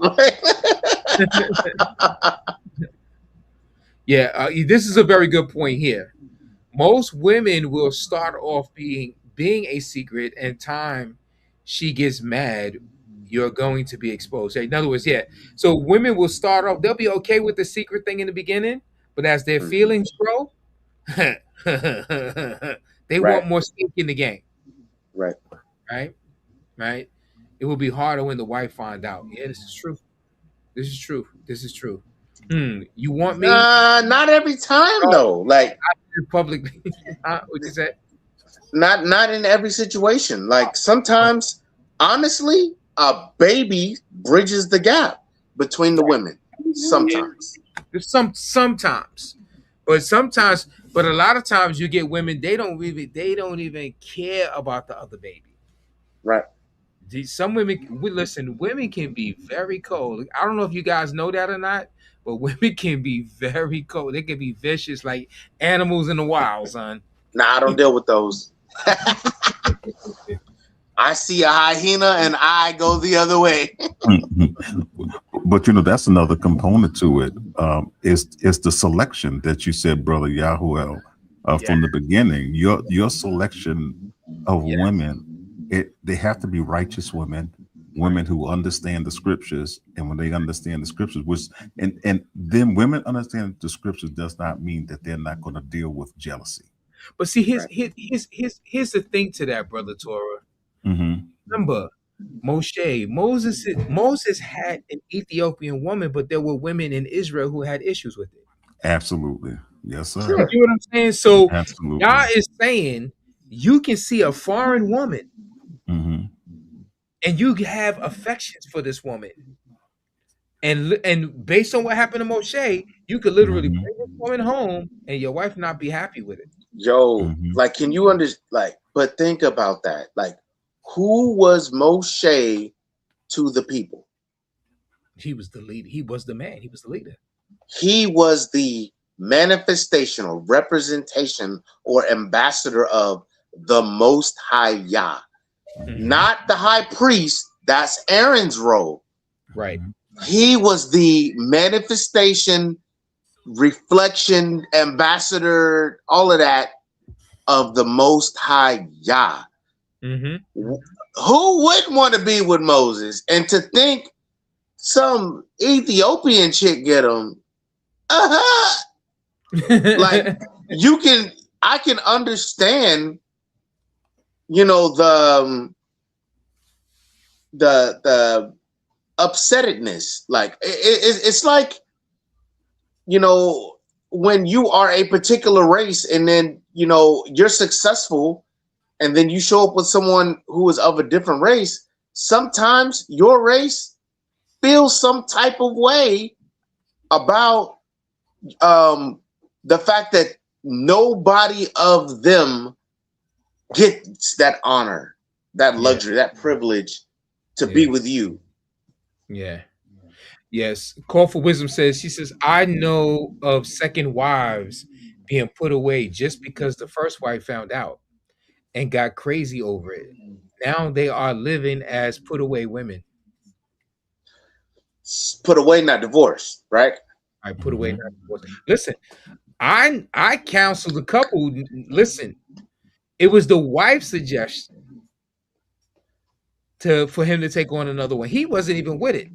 The wife was like, listen, I want you to have another woman. And the wife, all right, he meets this woman. Brings the woman, and the wife says, "Oh no, I don't want her. Not her. Not her. Yeah, anybody else but her." Yeah, and so he literally put the second wife where he had her, like, because he was afraid of his first wife. His first wife said, "No, I was talking about the chunky one. With the lazy eye. That's bald-headed. Boy, you can't tell when I be joking. With the peg leg and the limp. That's the one I was talking about. She needs to be covered.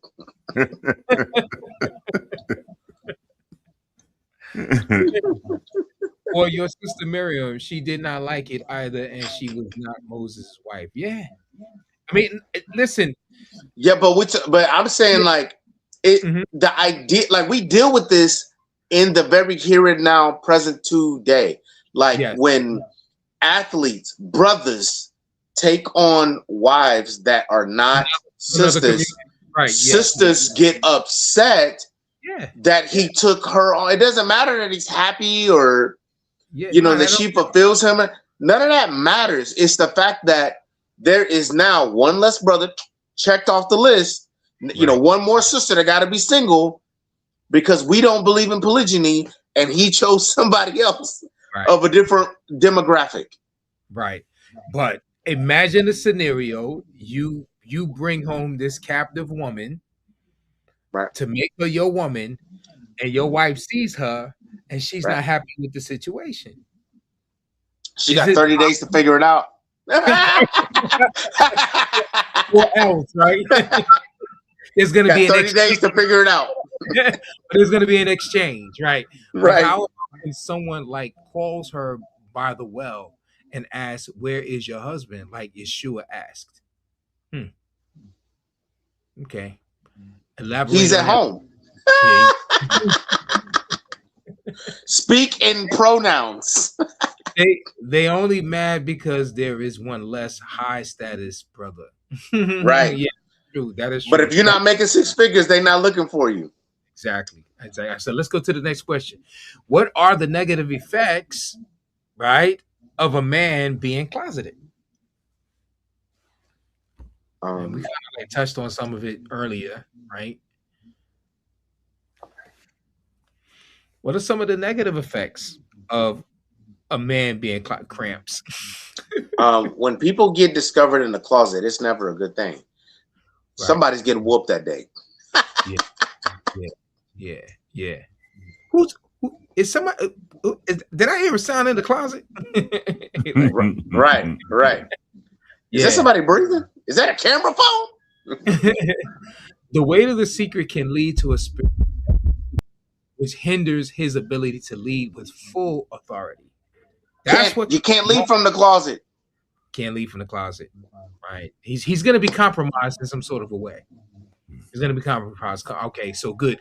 Can a man truly lead or cover his family while in the closet? It depends. It's management skills, right? If he got the app on his phone where he can lock all the doors simultaneously. Finances is rolling in. A big issue with keeping secrets is that you have to keep up with the who knows what. That's right. You got to remember what you can see. Very much as a liar that is trying to remember who knows what. Yeah, this is so true. Right. It's so true, and you can only live with so much, right? And listen, me, it's a great point. Like I'm a man that deeply am affectionate, right? And so, my lady's name is gonna come out my mouth, right? Sometimes I can call the worker, my woman's name, my wife's name, I could call, because the person is so much a part of me. I'm so intimate with the person. You want to brag on them, right? So imagine a man becoming enmeshed with the second woman, and then the second woman's name come out, or vice versa, right? Right. The whole time, everybody thinking he's talking about the first one.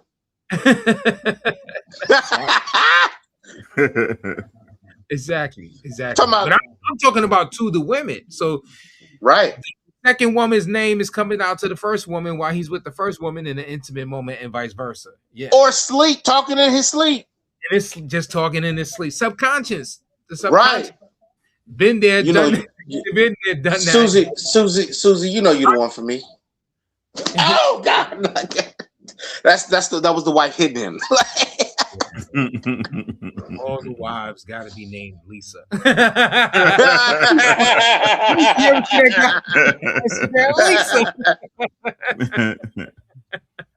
Hey, your new Hebrew name is Mary. All of them got the same name.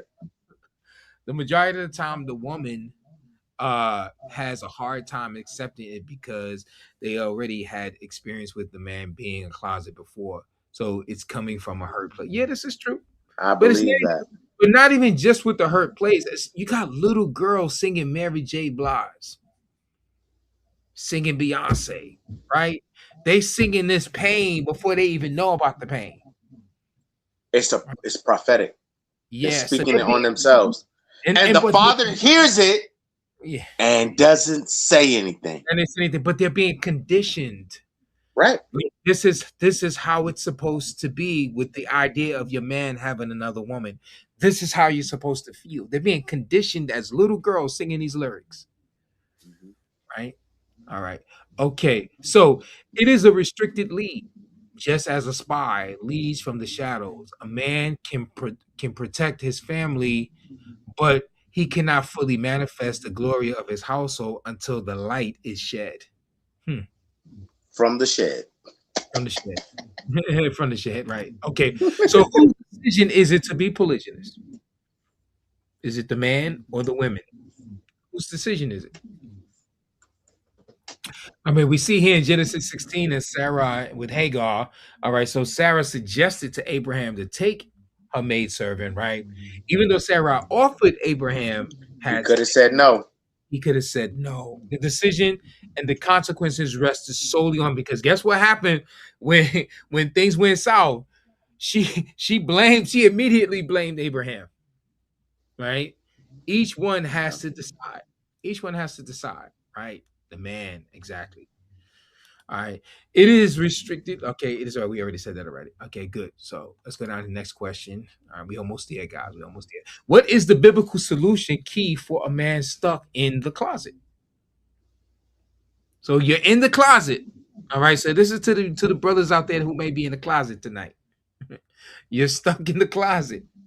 You don't want to open that door, right? What is the biblical solution or key for a man stuck in the closet?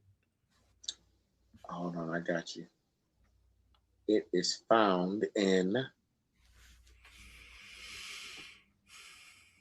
Genesis chapter 51. No, I'm joking. And I started to look for it again too. Yeah, look, Joshua, Yehoshua chapter 1. Barnabas. No. The book of Joshua chapter 1 says to be strong and of good courage. Exactly. It says it over and over and over again.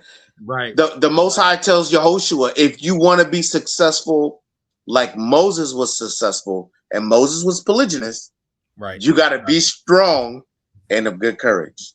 And not only that, he says, only be thou courageous, right? He says, right? So you gotta open the door, slide out, and be like, I know you want to leave me, but I refuse. So the commandment was from Yah was to relinquish all fear. So if at any point that there's any fear of you coming out that closet, you have to relinquish it. Yep.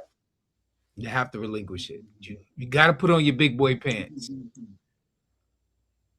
All right. So discretion shall preserve thee. Understanding shall keep thee. The solution isn't always shouting from the rooftops, but using prayer to know when and to whom to reveal the heart. Right. So, you gotta let the ruach lead, right? Gotta let it lead. All right. So, what does Yeshua want men to know?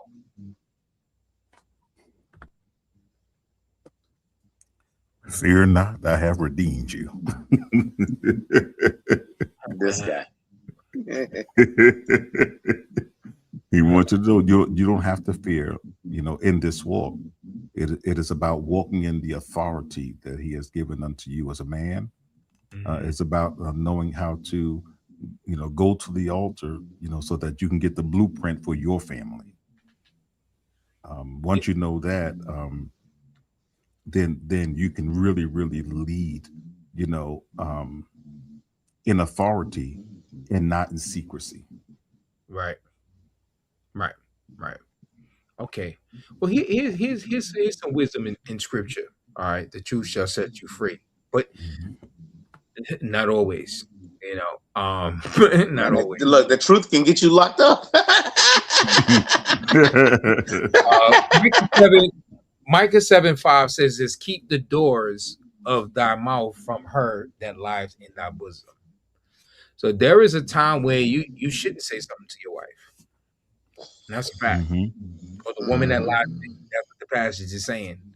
You know, I mean, you think about it, even as a king, you know, or just let's fast forward it. Let's just say you are a person and you work for the government. Let's say you work for the CIA. You're married, right? The FBI. There's just certain things you just cannot tell your wife. Because if you told her, it could potentially cause her to get killed. Right? You can't tell her, right? And so that's just the reality.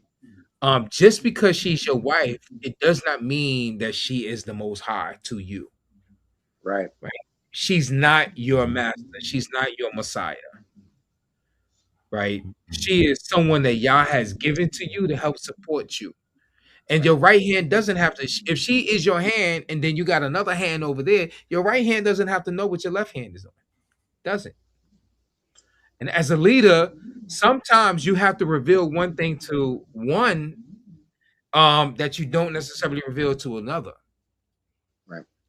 You know, everything doesn't have to be disclosed. It doesn't. We've been accustomed to this. We've been told that this is the way it's supposed to be in marriage, but that's a Western prescription, Westernized prescription, right? This directly supports your point. Scripture warns that sometimes, even with those closest to you, you must exercise caution to protect the mission Yah has given to you. Right? And the mission is always given to that man, not to the woman. Not to the woman. Right? She's not the pastor. Right? So you don't need to consult her on what you need to tell the congregation. Right? Right. Yeah. No fear. Right. Okay, good. All right, good. Okay, so how can a man avoid being closeted polygynist? How can a man avoid it? So we already talked about how it could be challenging. It can have a strain on his leadership. It can cause a stressful situation. It can affect the intimacy in his home. Right? He's living a double life. Sure. How can he avoid being a closeted polygamist? Deal with mature women. But what if he's already has a woman that comes from Babylon with him? That comes off the plantation with him. Not everybody's situation is that they were raised in Torah and they went out. They had a father that went out there and got a woman from Abraham's father's land, right? Right. Not everybody comes from that. Most of us are coming out of Babylon, and we're coming out with wives and children already. Be upfront if this is your chosen life. I like that, brother. Great bit. Yeah, go ahead, brother. Yahweh, you're gonna say something? Yeah. I was just thinking, like, when I took on my second, I remember when my first called her family and told them, and I was like, "Why did you do that?" Like, we needed some time. Like, she was like, "Nah, I need them to understand that this is my family now. And you accept all of us, or you get none of us." Marry a gangster. That's all I'm saying. Yeah, Sister Yabina. That's what Yabina did. That's what she did. And her family lost their mind for a few minutes, but when they came back to themselves, they was like, "We want to keep you around." Wow. So I see Brother Graybeard's point. Simultaneously, I'm going to say, you know your family. Yeah. And if it just... And that's the thing. You know, we are told by the apostle to dwell with our women according to knowledge. Right? And that's the thing. You know, what is known about my woman might not be the same thing what's known about your woman. Right. And so I can't look at what you do in your home and say, well, that's what I need to be doing in mine, right? Because everyone's situation is different. some men's wives used to be ex-gang leaders, right? Right. Or something like that, like they came from the streets. Right. Well, not everyone's situation is the same, And then the other thing too is like you got to take into consideration what's going to happen with your children. Right. That's a reality, right? Can this woman that I have, can I leave can I let this thing sever, and then she has most influence over these children most of the week? Right. That's a reality. Those are hard decisions that men have to deal with. And that's why I can see why some men become closeted. I think that, there are times where we suffer because we've been conditioned not to pray. Absolutely. And when we don't take it to the Father's like, yo, my burden is easy and my yoke is light. And if you would have brought this to me, I would have made the path very clear and clean for you. But you trying to do it all on your own, figure it out all on your own, and you miss that ease, and you have to weather the storm. Now hold on, now, because you found 5 scriptures that says that polygyny is legitimate, right? And it's burning in your bosom, burning in your loins. Yeah. And there are some men, he might just say, I didn't design you for polygyny. And you gotta be willing to walk that out. According to your severability that I created. Right. Yeah. So I think that's the key. Right. Is like take it to the Father. Like you can go read a book. It's gonna give you all the scriptures. You got the ICE, not the ISIS papers. You got the You said the ISIS papers. Not the ISIS. What was the I forgot. Hondo Solomon's book. What's the name of it? The Polygamist Papers. You got the Polygamist Papers. You got the Monogamy Lie. You got Judah Moshe's whole lexiconal theological sources. Like you got 4 or 5 books on polygyny. You have the information there. Judah Moshe ben Israel. What is his? I forget the name of his. Anyway, the information is there. That ain't even something that you gotta like research. People have done the work, written books, and they are available. The Unwritten Rules of Polygyny, that Judah Moshe ben Israel. Yeah. And now what you need is the direction for you. The direction for you is you're not going to find it in a book. You're going to find it prostrate before the Most High. Amen. And that's the reality. And he will guide you through the process. That's the way it's supposed to be. I did not know how we were going to walk this out when it was my turn. But, man, here we are.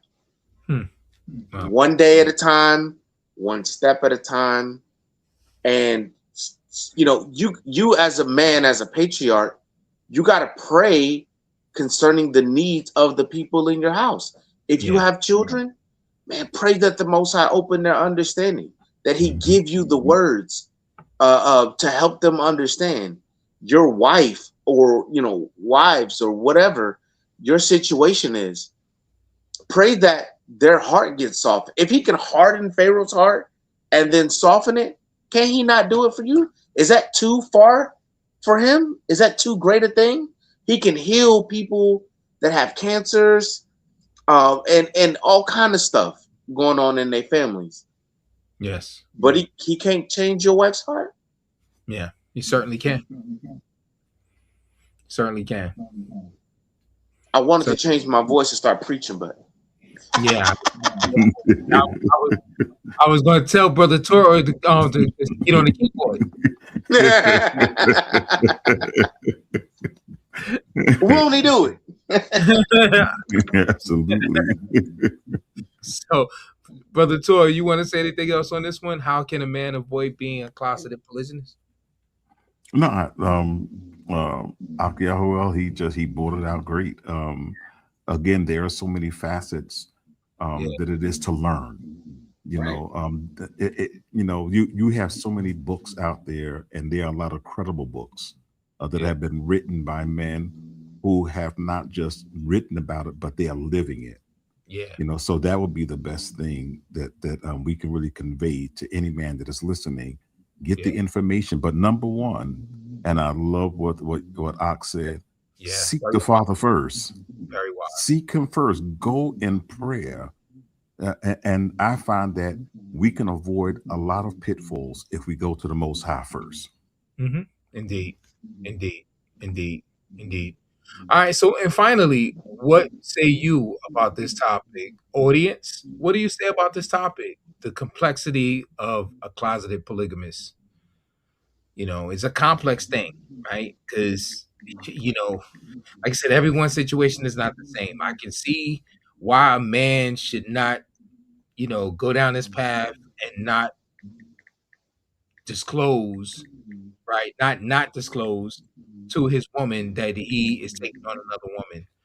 But then I can also see that in certain situations, that a man may want to hold off in telling his woman, while at the same time, if he sees someone else that he has an affection for, right, he doesn't need his woman's permission, right? So I can see that. Yeah. You can see it both ways. Seek ye first the kingdom of Yah and His righteousness, His way of doing things. Exactly. Lean not on your own. That's exactly. That's why the prayer piece is so important. Fasting, getting into the Word, digging in the Word, giving it time. Just give it time. Don't be in a rush. You know, don't be in a rush. Yeah, and you know your sheep as a shepherd, right?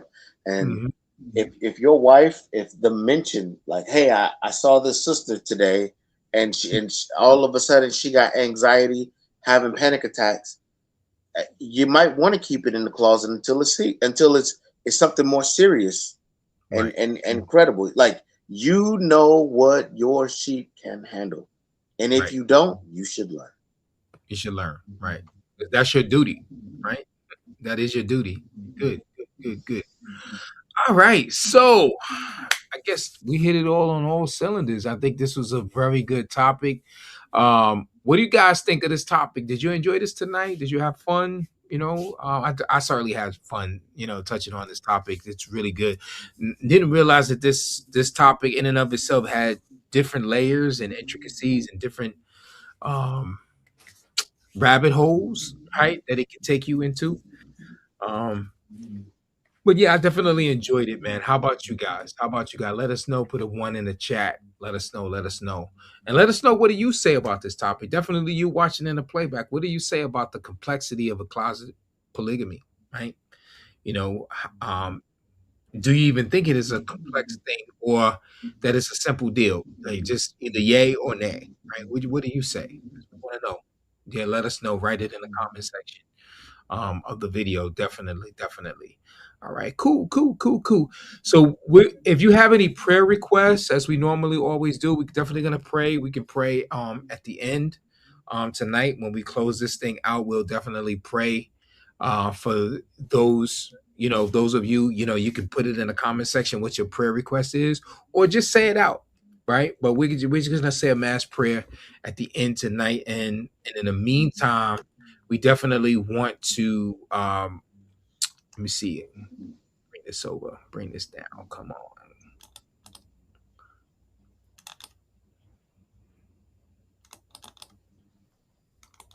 Here we go. All right. Background video clips. Okay, cool. So definitely in the meantime, while we do that, I want to announcements for tonight. I want to do this first. Let me go over here and bring this announcement.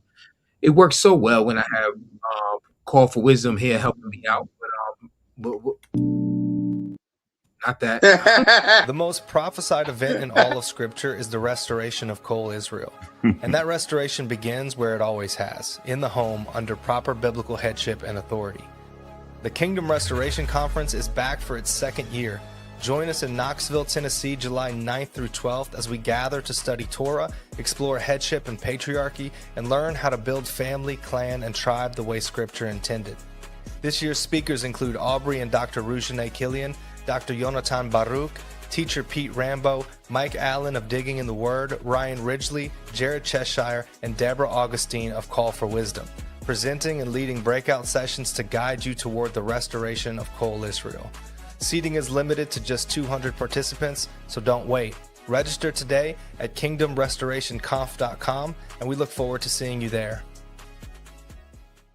The most prophesied event in all of Scripture is the restoration of Kol Israel. All right. Cool. We're back. Sister Deborah, is there anything else we did not? Hello. Yeah. Hey, welcome back. Welcome back. I was there. I was here, but I was having fun watching you brothers just do it. It's so nice. You was chilling. You was chilling in the alley. I was chilling in the alley. It was fun. Chilling in the alley. We have a Shabbat coming up, and the topic for today, can I announce that for you? Yeah, please. So it's about enemies and the fine line between love and holy hatred of sin. So. Oh yes. There's a fine line between, with your enemies. Do you love them or you hate them, right? And we want to delve into that. This thing, love, hate. We're going to talk about the legitimacy of love and hate, or can you have both, or should you only have one, right? We're going to delve into that this weekend on this Shabbat, on that thin line between love and hate, right? Definitely. Also, I had to put everyone in the same banner. So if you want to get in contact with anyone that's up here, of course, you have Sister Deborah, Call for Wisdom. This is the call letters of her channel. And then you have the contact Aki Yahuel. This is his email address if you want to get in contact with him. If you have any questions for him or comments or what have you. And then, of course, last but not least, our Torah apologist. He is the one who is responsible for all of the music that we play up here on the platform. And this is how you can get in contact with him if you want to get a hold of some of his music. Okay. So, yeah. That's it. I have one more question about the conference. You know the answer, Brother Mike. Does one ticket cover a man and his whole family? Yes, the registration fee, but that's different from your lodging, right? That's different from your lodging, and even with the registration, it only pays for like maybe one meal. And then with other meals, one meal on one day, another meal on another, but for any extra people, you're going to have to pay for extra meals, right? Or you bring your own food, however you do it, however you slice it, right? Wherever you decide that. So when you go onto the website, they do have hotels where the actual conference is going to be at, as well as the adjacent hotels, right? That you can go stay at as well. So all of those are things, other arrangements that you would have to make aside from registration. So the registration does cover each person in your family. So whoever you bring with you, there's that one-time fee, the registration. All right, cool. But definitely, we would love to have as many of you there. We get to see you in person, Sister Deborah and I. This way we'll get to, instead of virtual hugging, we can actually give you a real actual hug. Yeah. Many of you, we see you in the comment section. We can talk, break bread together, and really chop it up, and really get to know each other from a real person to person, real life, non-virtual, right? Aside from the screen, right? Yeah, but yeah, definitely, we look forward to it. This July. So, anything else to be announced before we go further? Not. I'll ask Brother Torah apologist if you be so kind to close us out with a word of prayer. Appreciate it. Abba Yah, we thank you for this night. We thank you for the subject matter that was studied on tonight. We thank you for opening up the eyes of our understanding that cause us to be more enlightened.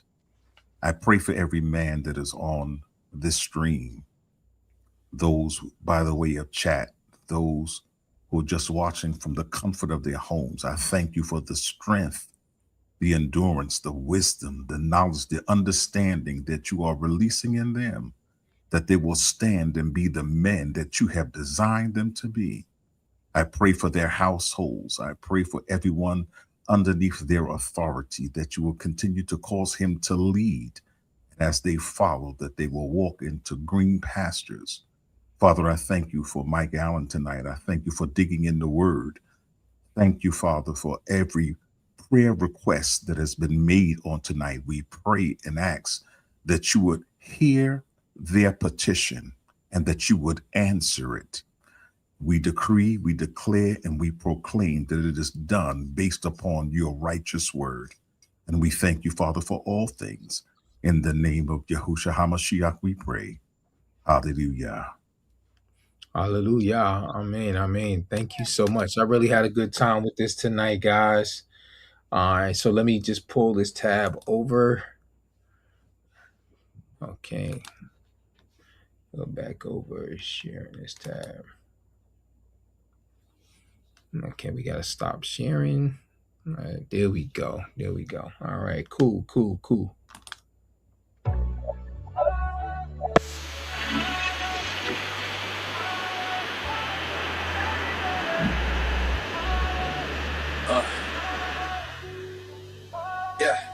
Hey.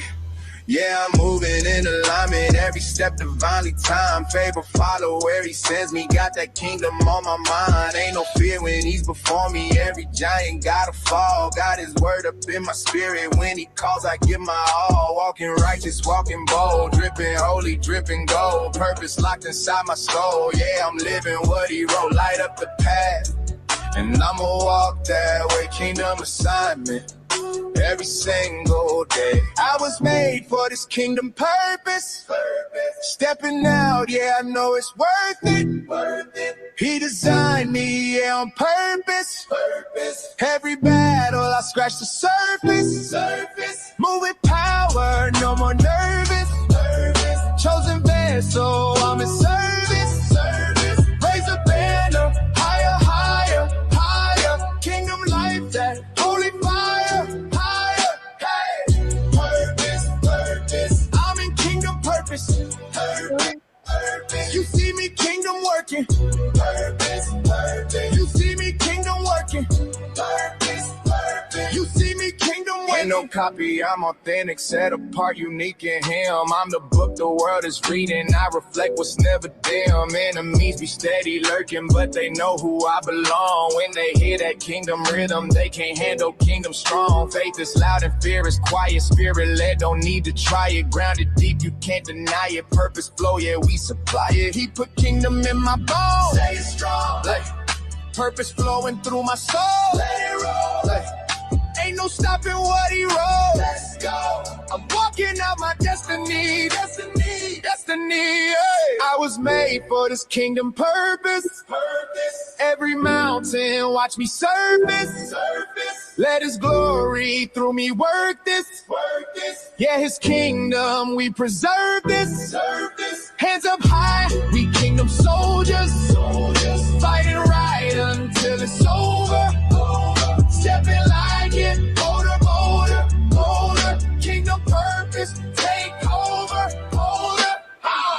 Purpose, we got kingdom purpose.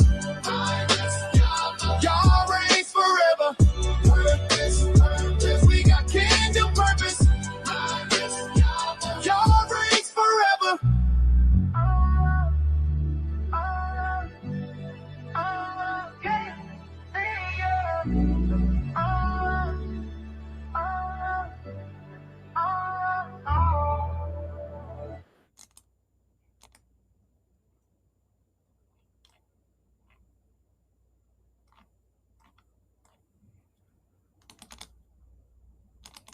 There are moments in life when words fall short,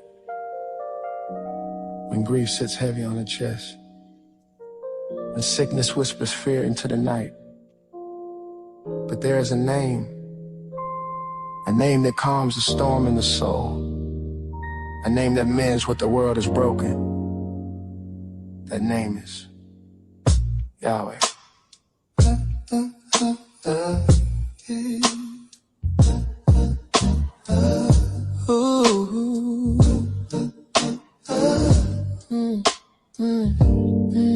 When the doctor shakes his head and the night feels cold instead, when the tears fall down your face and you're searching for his grace, when a mother cries alone, when a child feels all alone, when a father bows his head over prayers he softly said, and the pain feels like it won't go away.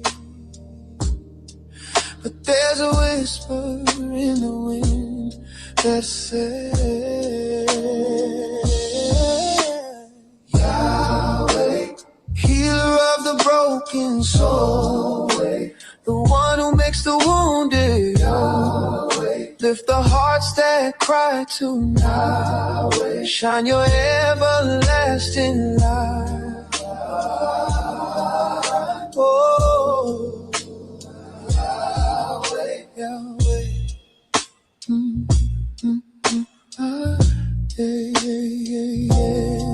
For the grieving husband's tears, for the widow through the years, for the children in the fight, trying hard to hold on tight, for the weary and the worn, for the hearts that feel torn, for the bodies full of pain, calling out his holy name. Let your mercy fall like rain. Yahweh, healer of the broken soul, the one who makes the wounded whole, calm the storms inside our mind, leave no wounded heart behind. Oh, Yahweh, Yahweh.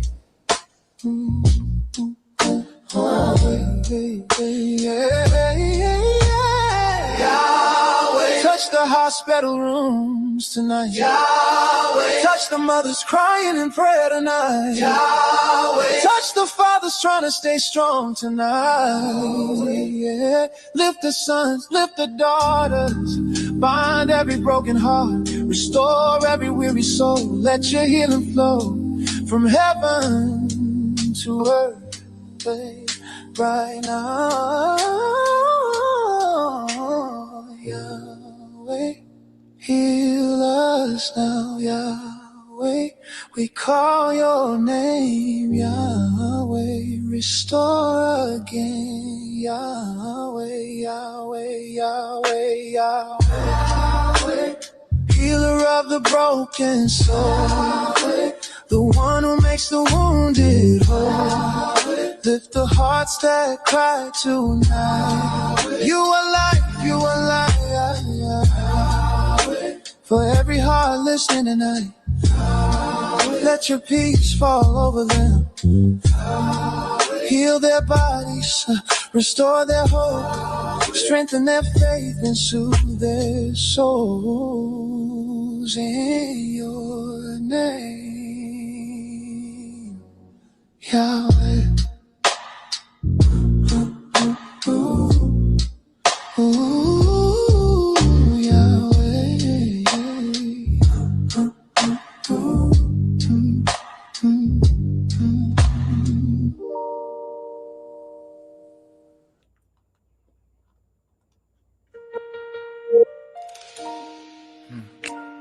Yeah. We bow before you. Break us and make us whole again. We're yours. You loved me when I ran from your presence. Still you call me back into your arms. Told me, son, return, you're still my chosen. Even when my heart was bruised by scars, your voice corrects me, your love perfects me. You break the things that keep me far from you.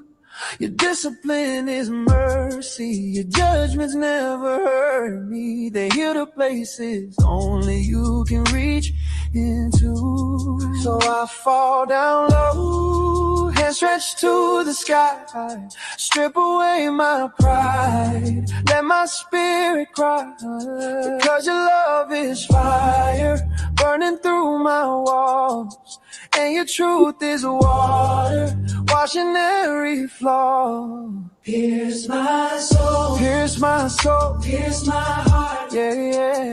Let your presence pull me apart till there's nothing left in me but surrender. Yeah, I surrender. Yeah, I surrender. Your love is sweet, your love is fierce. Yeah. Your love is sweet. Yeah. Your discipline draws me near. I'm undone before your throne. You make me whole.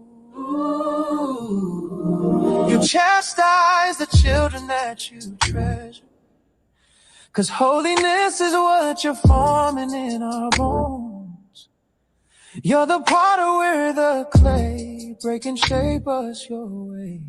Every trial leads us closer to your throne. We wandered far, but still you kept us. Held our covenant within your hands.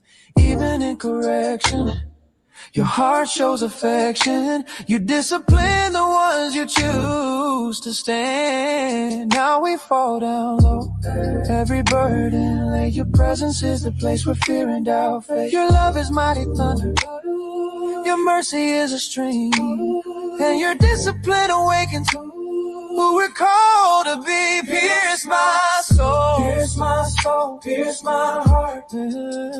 Let your presence pull me apart till there's nothing left in me but surrender. Surrender. Yeah, I surrender. Your love is sweet, your love is sweet, yeah. Your love is fierce, yeah. Your discipline draws me near. I'm undone before your throne. God make me whole. Break me, shape me, Father, rearrange me, correct me, protect me.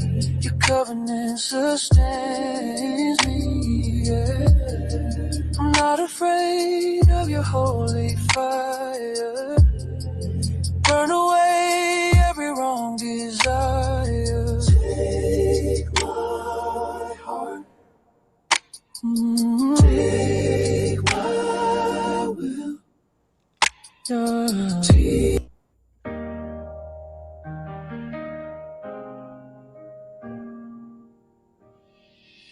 It is Elohim who sets the lonely in a home.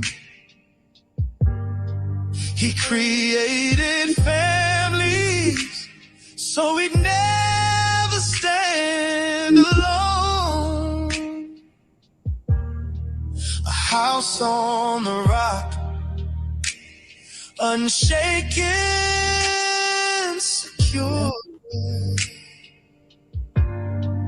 Love everlasting, holy and pure. From generation to generation we stand, guided by Yah, holding His hand, building strong families.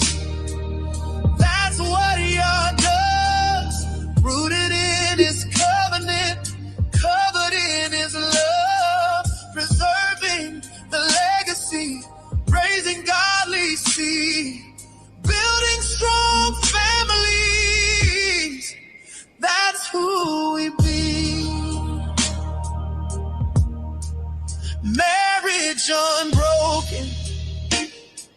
a bond that will last, wisdom for children, a future steadfast, wealth and honor, the fruit of his plan, households united, led by righteous men. Every promise of Yah, faithful and true, we walk in his order in all that we do. Building strong families, that's what Yah does.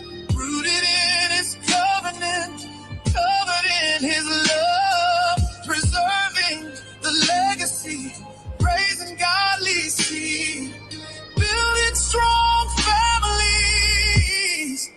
That's who we be. Standing together through trials and tears, yeah, is our strength, dispelling the fears with his guidance. We conquer our strife, building strong families, the heart of our life, in laughter and joy, in heartaches we share. Every moment together shows how much we care. Through storms and the light, we dance in his grace, building strong families, a beautiful place. Building strong families, that's what Yah does. Rooted in his covenant, covered in his love, preserving the legacy, raising godly seed, building strong families. That's who we be. So let's lift our voices and sing of his truth, of families united, the joy of our youth. Together we flourish, no challenge too tall. Building strong families, we're answering the call. Building strong families, together we thrive. In the arms of our loved ones, we truly arrive.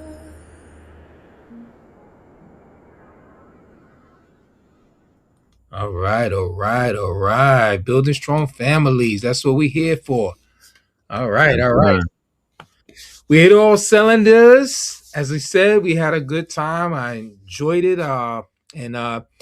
Listen, those of you who are celebrating, you're ending out the feast. Today is the second highest holy day of the feast, high Sabbath, right?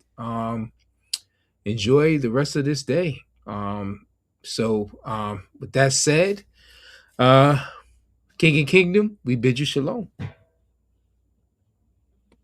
Shalom, shalom. Shalom. Bye-bye, everybody. Shalom, Brother Beard. Bye-bye, everybody.